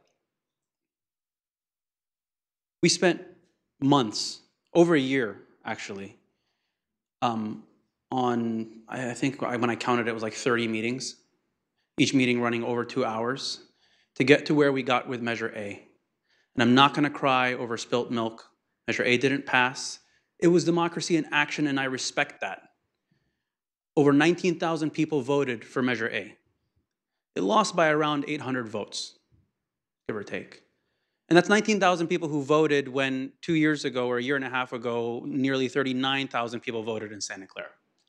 So about half. And the council members who reneged on their duties a couple weeks ago, who touted in a prepared statement, following democracy. Measure A, when the voters came out and they spoke, and they didn't like it, and that's okay. But I want everybody to understand that right now, one person is going to decide the districts in Santa Clara. Not 19,000, not 38,000. One person is going to decide not 2 districts, but 6 or 7 districts. And the no on Measure A people tricked Santa Clarans. And those people weren't even living in Santa Clara. By telling Santa Clarans, 2 districts are bad. You're going to split the city in 2. While on the other hand, behind closed doors with the judge, they were asking for 7 districts with no elected mayor.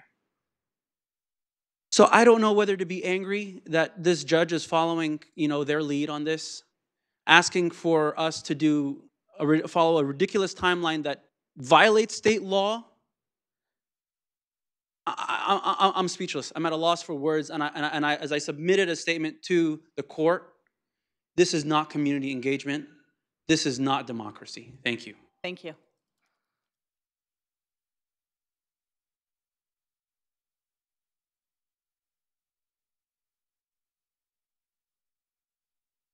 Good evening. Well, I'm not at a loss for words, but I'll say this. I've been to this city council many times for appointments, and I'm going to say it again. Santa Clara is a city of what's possible, except appointing me to a committee or a commission. I'm also going to, mirror David Carey's response or request to have the people decide what the districts are.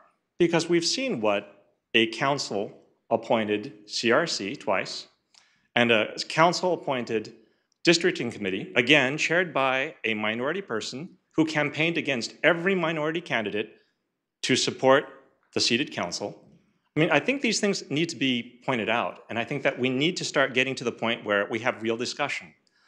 I don't think I've ever come here in anger, and I don't come here in frustration, and I'm not bitter now, but I will say this. I do have a different way of thinking. And in engineering and in science, that's called cognitive friction, where, again, I'm going to say it again, where people get new ideas and different things going because we don't all agree, and therefore we have to work with each other. The problem I have with a lot of the committees that are appointed and a lot of things that we do is that everyone agrees, everyone's on the same team. For an apolitical city council seat, there are too many teams up here on the dais, and I think that that's one of the problems. And if anything, if people are disagreeing or not appointing, I think it is a fallout of the breakdown in communication within city council. Not any, I don't want to appoint, I don't like people, I'm a racist, because I personally don't think racism has anything to do with it.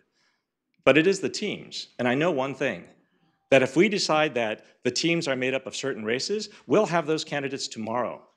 But it's not about that. It is about the way of thinking. And at this point, I don't know that the city council is wide enough, diverse enough, disparate enough in its thought to actually appoint or push good committees, commissions, or ad hoc committees. Thank you. Thank you. Welcome. Good evening, Mayor, Council.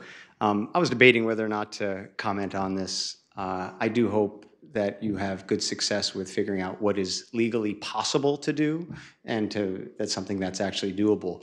But I guess what prompted me to come up here is hearing what Mr. Park said.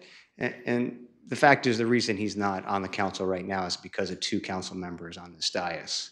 And I think that's a real shame. It's not because you guys can't get along. You guys have so much diversity on here from education, from location, from where your backgrounds are, your experiences, and the fact that 2 of you decided to withhold and put people through the trauma of trying to apply for this is really reprehensible. I think it's a real shame that you did that. And so it's not because you can't figure out how to appoint someone. It's because 2 people decided not to appoint somebody. Thank you. Anyone else?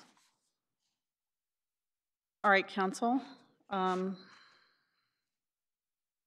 So we have City Council action required to get this going, and I was hoping to get a motion on the floor instead of appointing 3 council members to an ad hoc committee, that we send it back to the city manager to ask for volunteers from the ad hoc committee or the charter review committee to function as a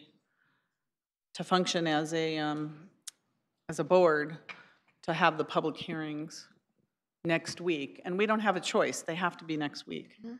If we could pull the recommendation up, so. And then the second was to appropriate the funds and then authorize the city manager to execute necessary documents.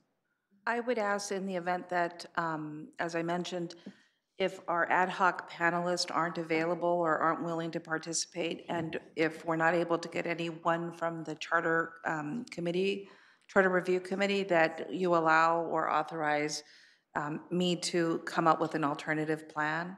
Okay. And some of which we just described here, where we convene the meeting and community members self-elect who will play the roles for purposes of fulfilling the requirements. Just in the event that we're not able, if you're not approving the recommendation, if we're not able to secure a panel from here to Tuesday, then we at least have an alternate approach. Thank you. Councilmember O'Neill. I'd like to make a suggestion. I do think that we should see, you know, I'm trying to think of a way to have it be as open and open forum, free forum democracy, and have people come and participate. And, you know, there's probably not enough time to, you know, I know there's various, you know, there has been mention of different online tools. I don't know if we have enough time to put something like that in. You know, maybe if there was, at least, you know, one person, or, you know, depending if we can't get some of the other committee members, that it could facilitate or have a process to facilitate a community discussion where it's a little more free form once, you know, once the demographer presents data, to try to come up with a little bit more of a consensus approach. I don't know if that's legitimate to the ruling.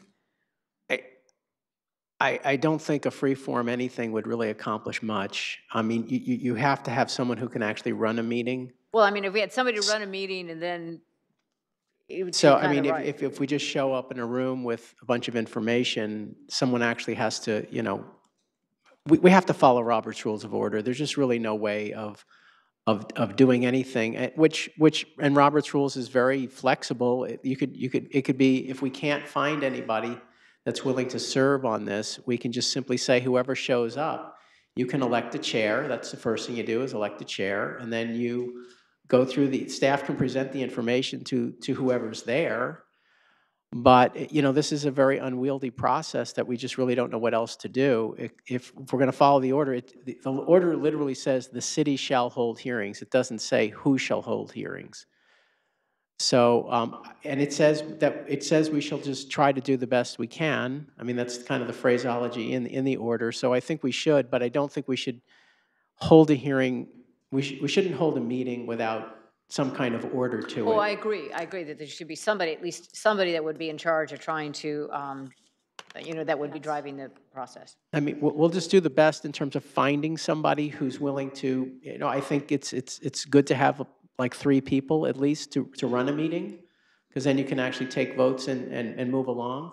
We have an engaged community. I'm very confident that we'll have more than 3 people that want to serve. All right, well, then very confident. we'll hope that we can get some volunteers to contact the city manager. And there's a couple in here tonight. And as long as you authorize the city manager to appoint those people to run the meeting, that's fine.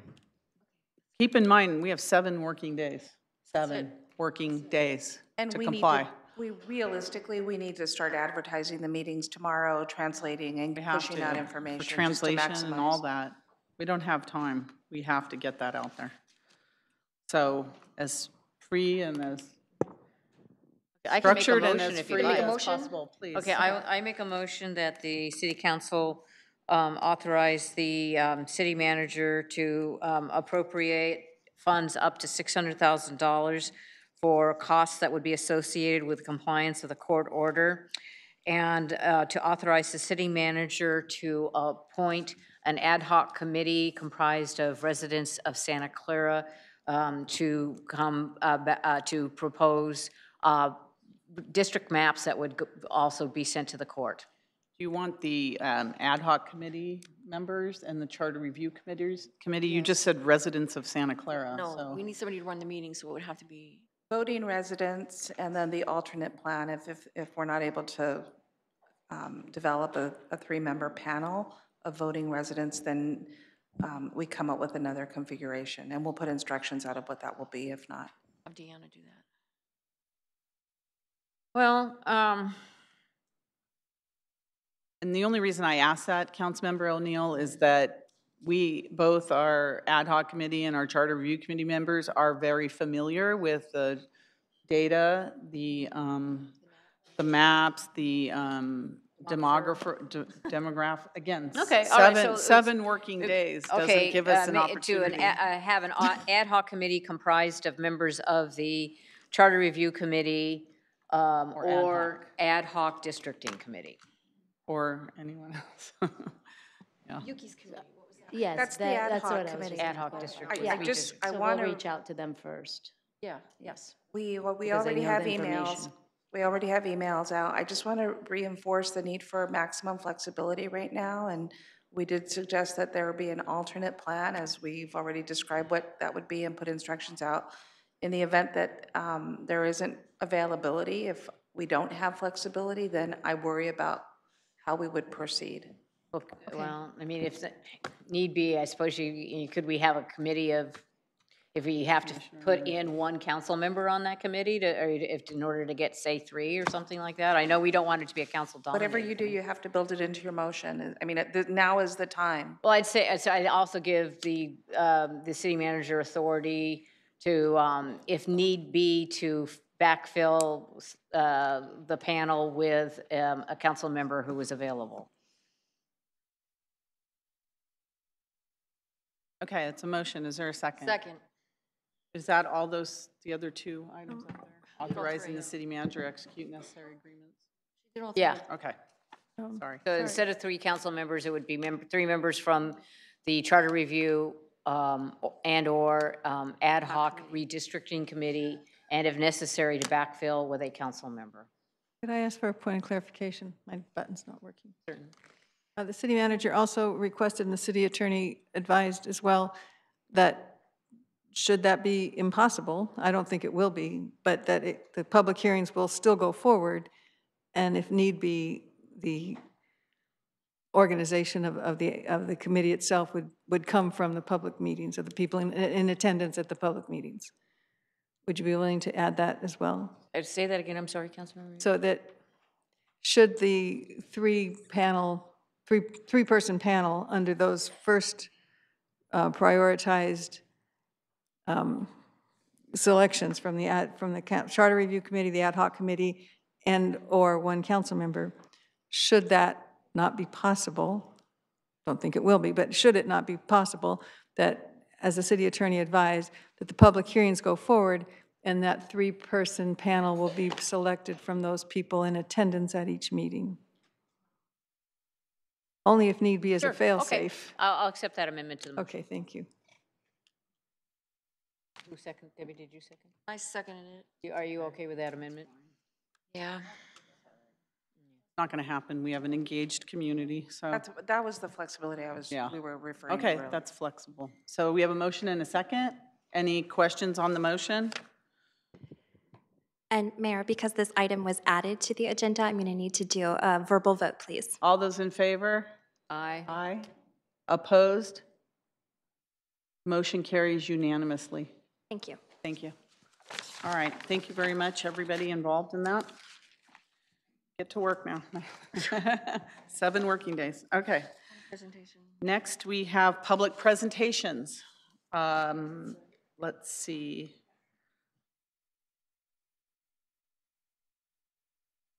Do we have any public presentations, City Clerk?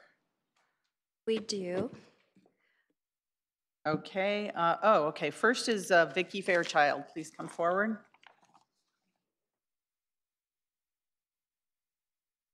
Welcome. Hi, guys. It's nice to be here a little earlier than 1:30 in the morning. So this has been a very, very good example of my speech. I almost feel like I don't even need to give it, but I am. And I want to start out with a definition because it's really important that we understand this. A false dilemma is when 2 things are presented as opposite choices when in fact they are not. Either this or that. It's a great legal tactic and psychological tactic. This happened last council meeting. The opportunity to choose a replacement council member was presented as an opposing the citizens' right to vote in November. This was false. The council could have appointed a temporary member and the citizens would still get a right to vote in November. They were not opposing. They were not in competition, ever, ever. And as everything has shown today, that is true. They were not in competition. Measure A had already failed. Justifying the inaction using a false dilemma showed that there was really no good excuse. You just didn't want to do it. So now we have a 6-person council. We have to kind of get over this. Why is this a big deal? I'm going to tell you. Of the 19 council meetings in 2018 prior to the resignation of Caserta, only 7 had all 7 council members in attendance for part of the meeting. Only 4 of 19 had all in attendance for all of the meeting. That is 21% of council meetings had all 7 of you in attendance for all of the meeting. That's a problem. And as we saw tonight, it's a really big problem when we're dealing with conflicts of interest with businesses, home locations, campaign contributions. You cannot afford it. You're losing 2 council members. Guess what? You can't be absent anymore at all. No one can miss a council meeting. The top absences of those meetings were Caserta with 5 and Pat and Patty with 3 apiece. No more absences. Also, it has been legally established that we lack representation of minorities on the council. Last meeting, we had an opportunity to address this, but we chose not to do so. This is very disappointing. So in the next 5 months, my plea is for you to listen a little more to each other, consider other perspectives, and reach out to the public and attend all of your meetings. Thanks. Thank you. Dorothy Rosa, did you say yours earlier? Would you like to come back? Okay. Robert Sherman, please come forward.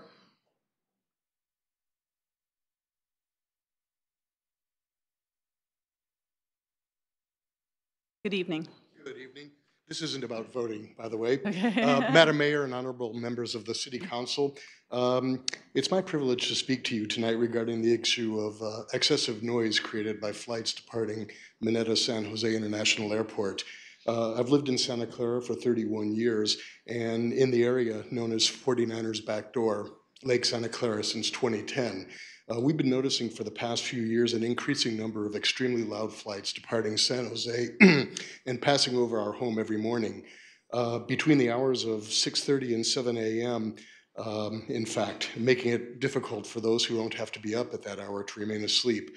I understand that coordinated action with West San Jose, Sunnyvale, and some other communities, they've been working with the Airport Commission to try to limit the use of the south flow flight path in favor of the north flow path, which directs departing traffic directly over North Santa Clara to El Viso. And I wonder if perhaps the Santa Clara City Council could work on developing an arrangement between the airport and other impacted communities that help share the burden rather than concentrating the noise precisely where we live. Using information from flightradar24.com, I tabulated the listings of departing flights today and Monday of this week. Today there were 19 departures from SJC between 6:30 and 7 a.m., or an average of 1 jet taking off every 1.58 minutes, 95 seconds, and passing over North Santa Clara. On Monday, the total number was 17. Every 106 seconds. The homes in our particular development were fitted with double pane windows by San Jose Airport back in the 80s or 90s. But the sound on the mornings with these repeated passages every couple of minutes can be extremely disturbing, since the planes are generally at altitudes well under 3,000 feet.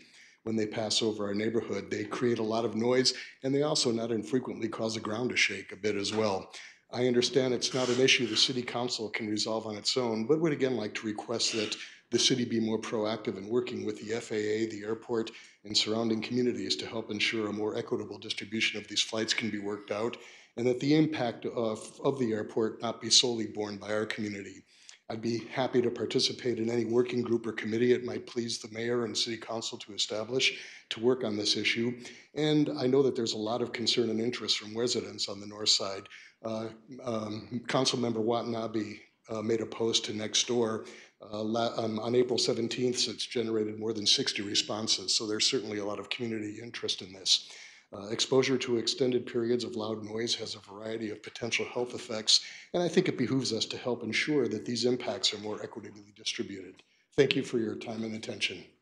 Thank you. Vice Mayor Watanabe, did you want to comment on that? Yes, I did. Thank you, Mayor.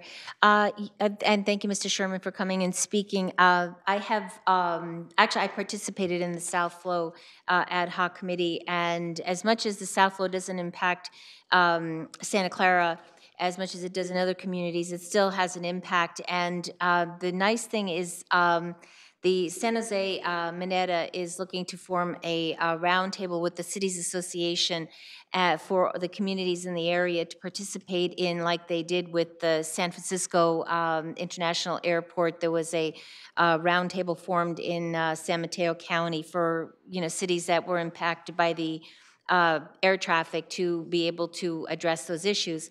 The Cities Association is proposing a Santa Cruz roundtable, and I attended the meeting last week, and I would like to ask by consensus by council to direct the city manager to come back with a report to support the San Jose roundtable initiative and allocate monies from the $100,000 approval in the recent budget to be used at council discretion. So by consensus, we can refer that? Yes. Okay. And it sounds like you already have a volunteer to serve on a committee Yes. as well. Sign them up. Okay. Thank you. Thank you, Vice Mayor Watanabe, for that and being on top of that too. Howard Myers? Still here, Howard? Okay. He's still here. Please come forward. Overheads, Okay. the city clerk could pass them out. Yes, please.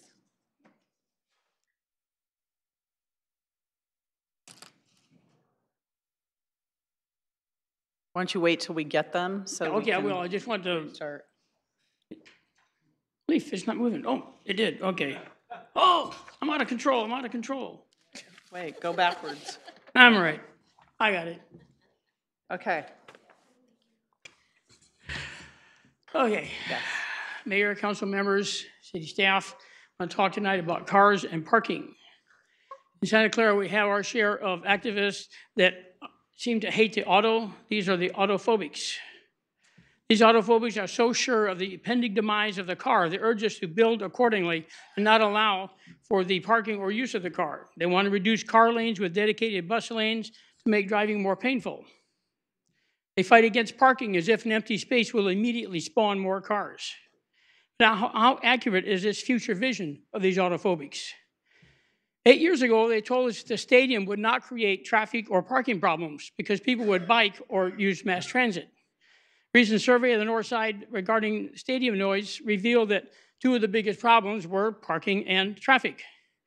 Did the autophobics know that this was going to happen and lie about it, or did they just not have a clue? Well, it seems we can't trust the vision of the autophobics. What about our corporate neighbors? How do they see the future? Well, Costco just finished doubling the size of their gasoline sales capacity, and they're increasing their parking.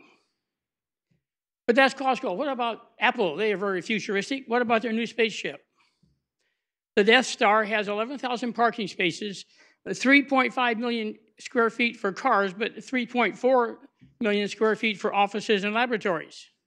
So it seems like our corporate neighbors obviously don't share the autophobics' view of the future. But autophobia has spread to the Planning Commission, the Planning Division staff, and also the City Council. Has caused the city to neglect protecting the neighborhoods and promoting a healthy retail community. For example, on 411, the deck, a mixed-use development, was criticized by the Planning Commission for too much parking. Well, the deck was also presented to the city on 529, and the council also was critical of excess parking. John Vidovich, the developer of the deck, explained that there was 2 to 3 bedroom units. He had wanted his retail to be successful, and he didn't want his residents and his customers to have to park in the neighborhood. The council didn't agree with him, but did approve the project. Now, we know that projects that have too few spaces can cause parking and traffic to overflow into existing neighborhoods, degrading our quality of life. Now, we understand but don't approve of developers using schemes and influence to try to get the smallest number of spaces, ignoring the impact on the existing neighborhoods. But we did expect the city to care more about the impact on existing neighborhoods than the developers. Did you fall for the vision of the future posed by the failed autophobics that brought us the stadium mess?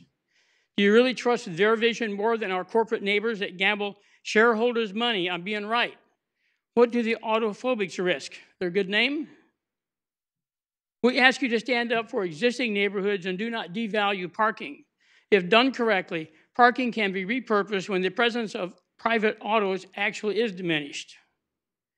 I want to thank you, and a special thanks to John Vidovich on behalf of his neighbors. Thank you. Wow. There you go. Wow, okay. Thank you very much for that. Very well timed.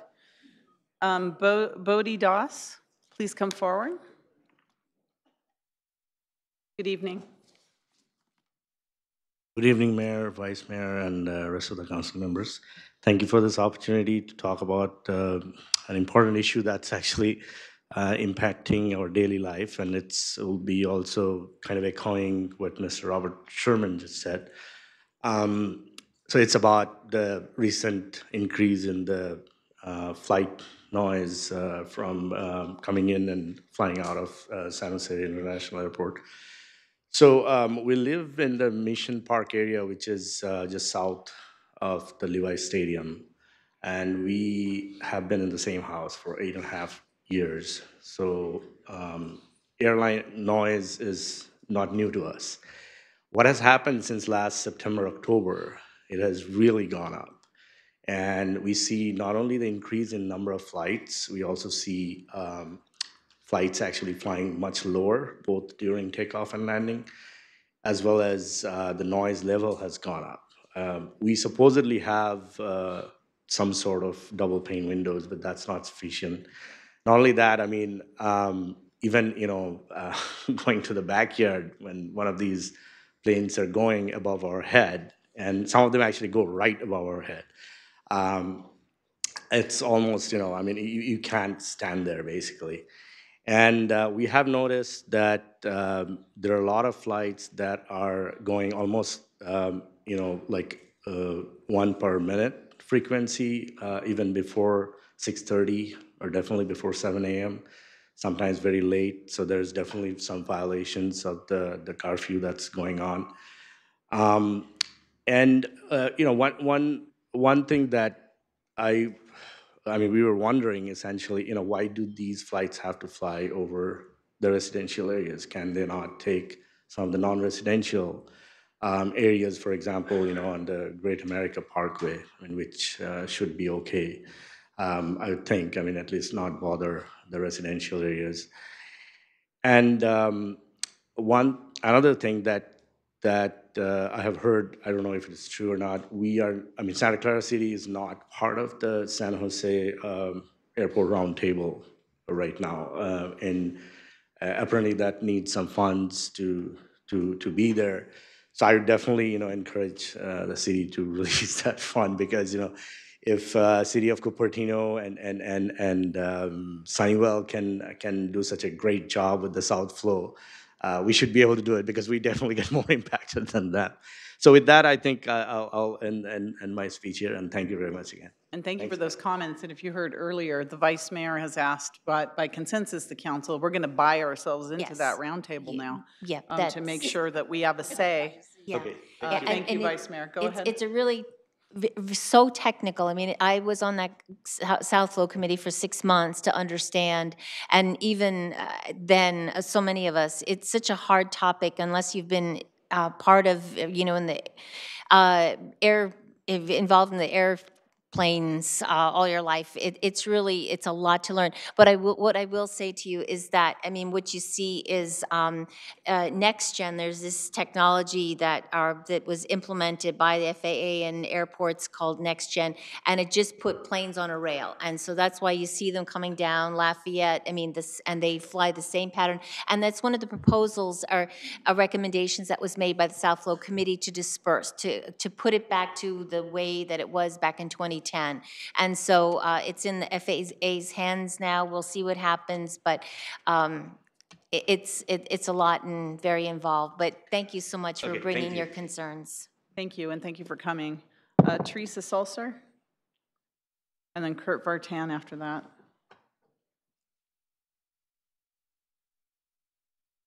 I kind of came up a little early the last time. Okay. So I'm going to I'm not going to read the whole letter again, but I'm just going to start at kind of where I left off. At the start of the council meeting, you all took an oath to act in the best interests of the city and its residents. Then you all voted to accept the process put forward by the city clerk on how the appointment would be conducted. And yet when the time came to follow through on this, council members Kolstad and Mahan reneged on their duty and their oaths and refused to participate. Councilmember Mahan read her prepared statement at 1:30 a.m. after most of the public had already left, while trying to persuade people that her decision was not pre-planned.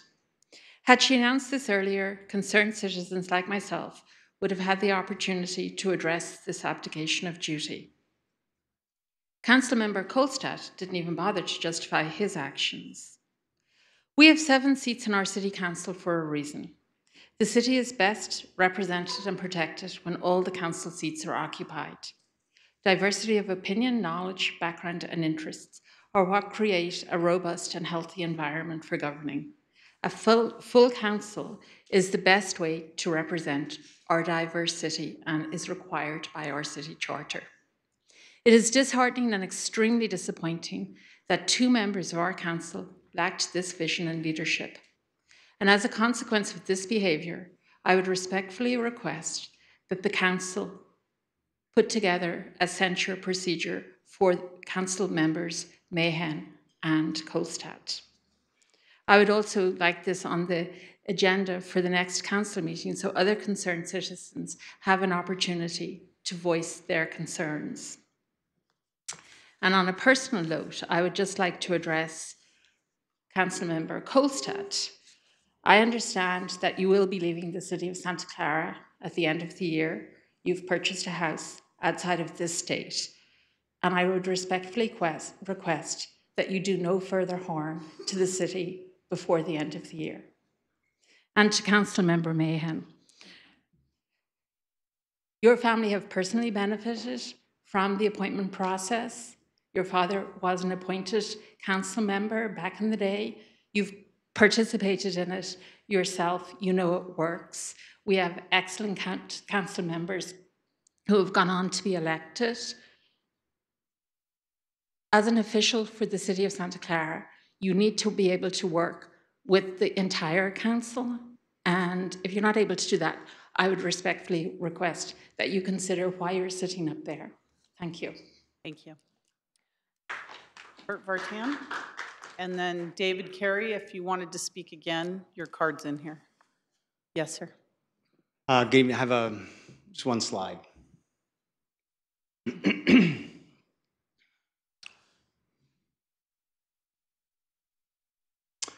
Good evening, Mayor and Council. In August, you'll be making a permanent decision on the 6 acres and the future for the area around Stevens Creek and Winchester. I usually like to focus on positive and collaborative discussions. Unfortunately, some of the things I'm going to share might not be that positive. And to be clear, the image that I'm showing here is not the proposed agri-hood. In February 2015, a poorly written RFP was released. Developers had 8-week turnaround with given certain conditions, timelines, clauses, partners, and whatnot. And CORE stepped up to the task of really doing something progressive and innovative. In September, you awesomely selected CORE, not a specific project. In November, multiple community meetings on the exact project that became the plan for community meetings started taking place. Many asked for a grander vision discussion, which unfortunately never happened. Veteran site, Spino, not visualized still.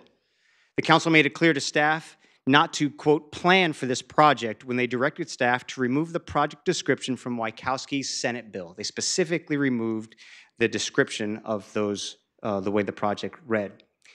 Project for Public Spaces came to Santa Clara later last year, about 6 months after that. Project for Public Spaces' message was clear. Activate the ground floor, create places for people, enhance the public realm. The city staff heard PPS, the council, and the community, and for the EIR scoping meeting, they listed some bold options. 25,000 square feet of commercial space, 584 housing units, and an 1.5 acre open space. With a new 12-plex cinema, multi-billion-dollar shopping center, and 2,500 stall parking structure directly across the street, people will be around. Yet city staff used the developer's original project information almost 2 years earlier for the scope of the EIR. When I asked why, I was told city staff asked the developer, and the developer was not interested in changing their original project. The city council was not giving input or not interested. There is only 2,500 square feet of commercial space on the site. That's it. PPS speaks about activating the ground floor and the building edges as a way to create a place. All ground level portions of the project should be activated, yet most are not. Why isn't the entire ground floor, neighborhood retail, live work activated and assets for the public community? Earlier this month, an email went out from SV at Home, SVLG, and Housing Trust for Silicon Valley to support the agri-hood using this very image. This was an inspirational image brought about by Win6 and that team. This is not what's being proposed, and it was an unfortunate miscommunication on why that went out. But it reminded me of what brought us all together. It was a piece of public property to give back to the greatest possible way. How can this land give the most? It is, okay. Yeah, it doesn't work, the clock's not working. Okay, the last thing I'll just leave you. So at the end of the day, is there an opportunity for you to improve this process? Thank you, Kurt. David Carey, and then I don't have any other cards after that, so you can line up if you'd like to speak. Mayor, if I may just Yes, sir. Mayor, if I just may make an announcement that we're having a little technical difficulties, so we're going to go a little bit old school for a minute. Right here. So here is the timer for the speaker. Thank you. Thank you, City Clerk. Yes, sir. Thank you. My name is David Carey. I'm a democracy educator and democracy advocate. Regarding your efforts on June 12th to fill the vacancy on the council, I'll point out that the election method you used to select and prioritize finalists was not ranked choice voting. There seemed to be some confusion about that on the city council. It's a common misunderstanding of people who first learn about using a ranked ballot in elections to think that any election method that uses a ranked ballot is ranked choice voting. However, there are a number of election methods other than ranked choice voting that also use ranked ballot. For the vacancy, you used a version of what is known as Borda, or board account, named after a Frenchman who invented it or reinvented it back in 1770. Just so that you know that not all ranked voting election methods are the same, here are some differences between Borda and ranked choice voting. Ranked choice voting can require multiple elimination rounds of tabulation to determine the winners. Borda does not use multiple rounds of tabulation for a given set of voted ballots. Borda is a point system where each ranking level is assigned a certain number of points, which are then added together. Ranked choice voting is not a point system. Instead, ranked choice voting gives a voter one vote, but uses the rankings to determine which remaining candidate the ballot will count for in each round as other candidates are defeated or elected. With Borda, a voter ranking a less preferred candidate can help defeat one of the voter's more preferred candidates. Ranked choice voting does not allow that to happen. Ranked choice voting is more resistant to the effects of tactical nominations and tactical voting. Borda is more susceptible to those kinds of manipulations, making it easier to game the election results.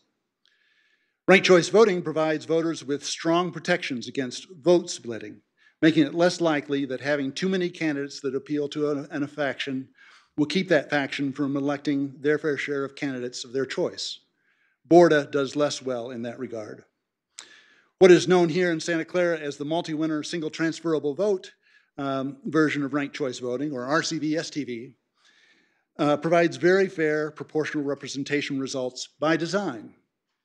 The basic multi-winner Borda system is not even semi-proportional in its results. Unfortunately, here in the US, people lack familiarity with the available better tools for supporting democracy. We just don't teach that in our schools. I encourage you to be well informed about the available tools for a better democracy and to avoid spreading misinformation. Thank you for your efforts. Thank you very much. Anyone else? Public presentations, please come forward. Good evening. Welcome. Thank you. My name is Dr. Carrie Bercunier McLean. I am a former Santa Clara City Council member. It's been about 20 years since I stood here, but I felt my feelings were overwhelming after last week's meeting, and I am forced to be here by my own standards. Every council has minority and majorities on them. They have cliques and people with animosity and backbiting, and maybe not, and hopefully more often not. Ours is not any different. The one I served on 20 plus years ago wasn't any different. I ended up being on the minority for at least the first 2 years with another person called Judy Nadler, who ended up mayor. We said no on our votes as the evenings would go on, and we would realize, though, after our no vote appeared, the majority said yes, and that was what was supposed to happen. We were to stand behind that yes as a Santa Clara council, not do something that was disrespectful or dishonorable. And I think what went on last week was both of those things. I think especially the fact that it was disrespectful to 19 to 20 some people who planned to come forward, nervous as they might be, to try to serve the city. And all that was given to them at 2 in the morning was no. You played them. Both you, Mahan, and Kolstad, my friends, both of you I've supported, and I've stood behind you. I can't on this. It was not democracy in action. It was plain, dirty politics. Thank you. Come forward, if you'd like to speak.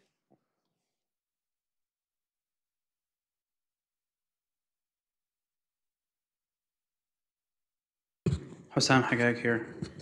I have to agree with the previous speaker, and I thought Teresa's letter that she read out here and the comments she made outside of her letter were spot on.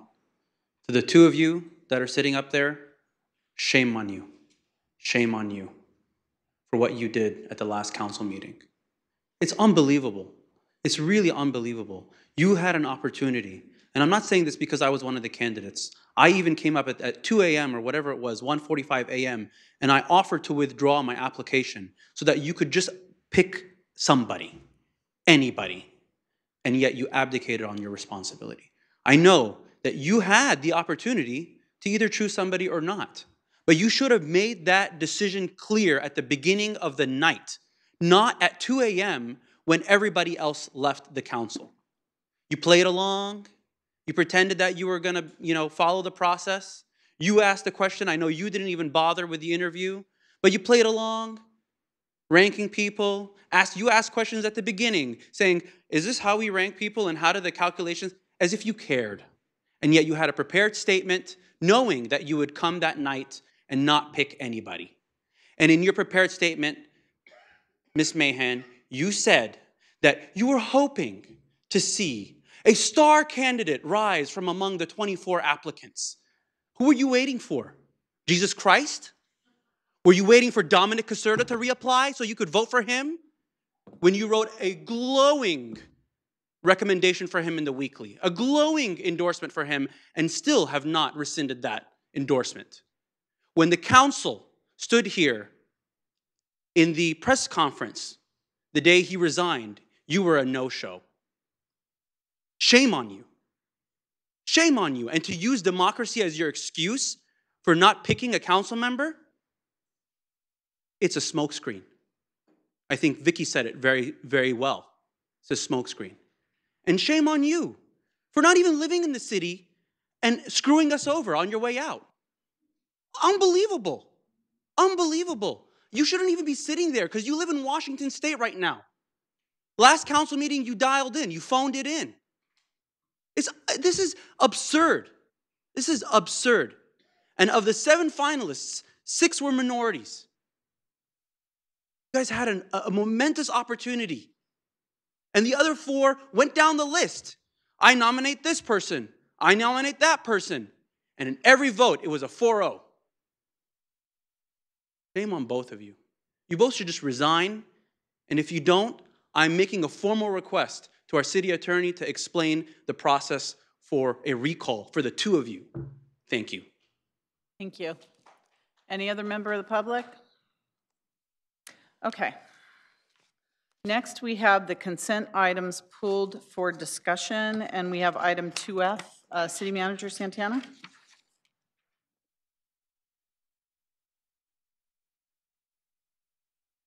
Thank you. Item 2F is a request to set July 17, 2018 for a public hearing to consider 2 appeals submitted in relation to 2305 Mission College Boulevard data center project. And we just wanted to note for the record, there was the appeal included, there were 2 appeals actually that were submitted.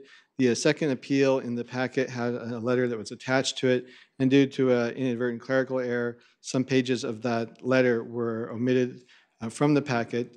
The City Council has been provided with complete copies of that letter, as well as one has been placed in the binder for the public, and the complete version that will be posted on the city's website as a post-agenda material. That's a letter from the Laborers International Union of North America, Local Union 270.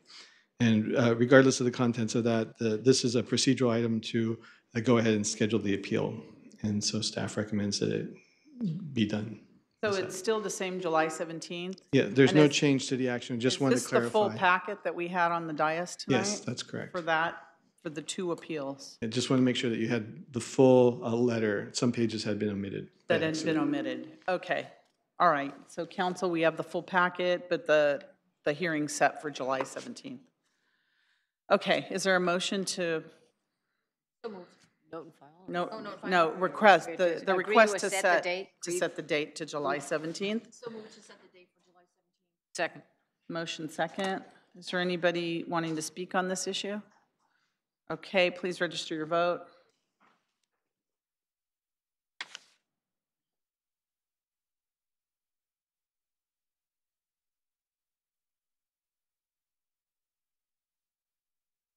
Kathy, do you have? There we go. And that passes unanimously. We have a lot to read over the next couple weeks. Okay. Thank you. Consent items. Okay, next is public hearing and general business. So we're going on to item number 3, which is various actions on a purchase and sale agreement and other documents as necessary related to the sale of the north-south parking parcel located at 4911 Great America Parkway. There's assessor's parcel numbers there. And there's several actions. Assistant City Manager, Ruth Shikata. Good evening, Mayor, members of City Council. Ruth Shikata, Assistant City Manager. So the action before you tonight is requesting approval of the purchase of the north-south parcel. The north-south parcel is a former redevelopment agency-owned property. It's about 9.4 acres located off of Great America Parkway. It is part of the parking that is used by Great America as well as the stadium, and is outlined in red on this slide. So just as a quick background, the successor agency began marketing the sale of this parcel in March, and then the city expressed its interest in purchasing the property in May. So the oversight board determined that there was a new bidding process that would be required to allow the city to place a bid, a secondary bid. And then so on June 8th, the Oversight Board did approve that second bidding process. So the bidding instructions at that time was that the bids were due at 12 noon on June 21st. That was last Thursday, and the minimum price was $5,745,000. Also required was a $500,000 non-refundable deposit and a signed purchase and sale agreement. The bid opening happened at 4 o'clock here at City Hall on that same day. So there were two bids submitted, the City of Santa Clara and Jamestown. The City of Santa Clara was the winning bid at $7,468,500. $7,468,500. And then the next bid was from Jamestown at about $5.9 million. So on the value analysis, the city had an appraisal that was in November of 2017, so it was a little dated. The prices have gone up a little bit since then, but at that time, the appraised price was about $5.745 million. So the bid price was based upon the appraisal plus 30%. However, as part of the dissolution process, the City of Santa Clara is a taxing entity, and so we get 10% back of whatever sales proceeds are gained from the sale. So in a sense, we get a 10% credit on this right off the top. And so the actual difference then between both bids, after you take into account the distribution of the proceeds, is about $796,000, or about 13% above the next bidder. So if the city council, acting both as on the city as the buyer and as a successor agency as the seller, take affirmative action tonight, then the next step would be to go to the Oversight Board for its approval this Friday. And the contract provides for a 15-day close, so we would anticipate that the close of the property would occur about July 16th, and at that point in time, the City of Santa Clara would own the entire parking parcel. So the recommended action is to adopt two resolutions. So the council approving and ratifying the execution of the purchase and sale agreement, which was included as part of the staff report, and then to authorize the city manager to make any minor modifications as necessary or sign documents in order to effectuate the close. And the council is requested to approve the use of the land sale reserve for the purchase of the property.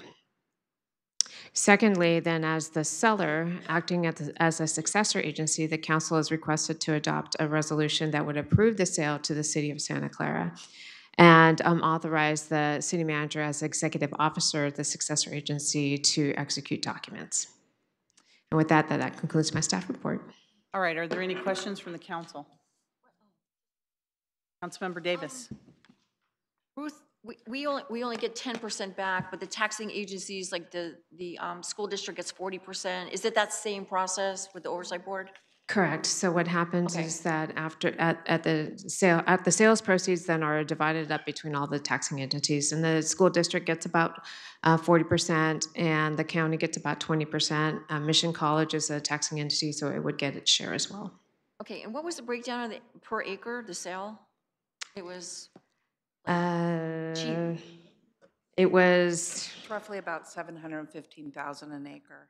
Thank you. The math divided by once you apply the discount for dissolution, it's 9.4 acres. Mm-hmm. So we got 715. Okay, all right. Thank you. Thank you. Any other questions by the council? Any comments, questions from the public? City Clerk, do we have any cards? If anybody has any questions, comments? All right. So is there a motion, and can we take all these items in one motion? Or do we have to take them separately? If you're convened jointly as the successor agency and the city, then you can take it as one motion. Okay. It might be better to just take two motions. Okay, that's fine. And I just want to say that we are buying our own property back, but we are buying it at $700,000 an acre. And I know it's encumbered for a while because the ground lease on Great America does can potentially go up to 40 years, but the city of Santa Clara will be here in 40 years. So it's pretty safe that it's a good deal for us. When property out there is going between $8 and $12 million an acre, we're picking up our property back at $700,000 an acre. So I think it's a wonderful investment for our city. Is there a motion? I will make a motion that the council approve and ratify the execution of a purchase and sale agreement with the successor agency to purchase the north-south parcel property at 4911 Great America Parkway at a price of $7.4 million. And we approve and authorize execution of minor amendments to the agreement and all documents and corresponding budget adjustments necessary to accomplish the transfer, and approve the use of $7.4 million. Wait, do we do that separately? I just, for purposes of the council action, it's $7,468,500. I just want to make sure that the $68,500 is included in the motion. Okay, $7,468,500 is the sale price, and that amount of money will be taken from the land sale reserve, for which that reserve account is designated. So leaving a balance of over $21 million.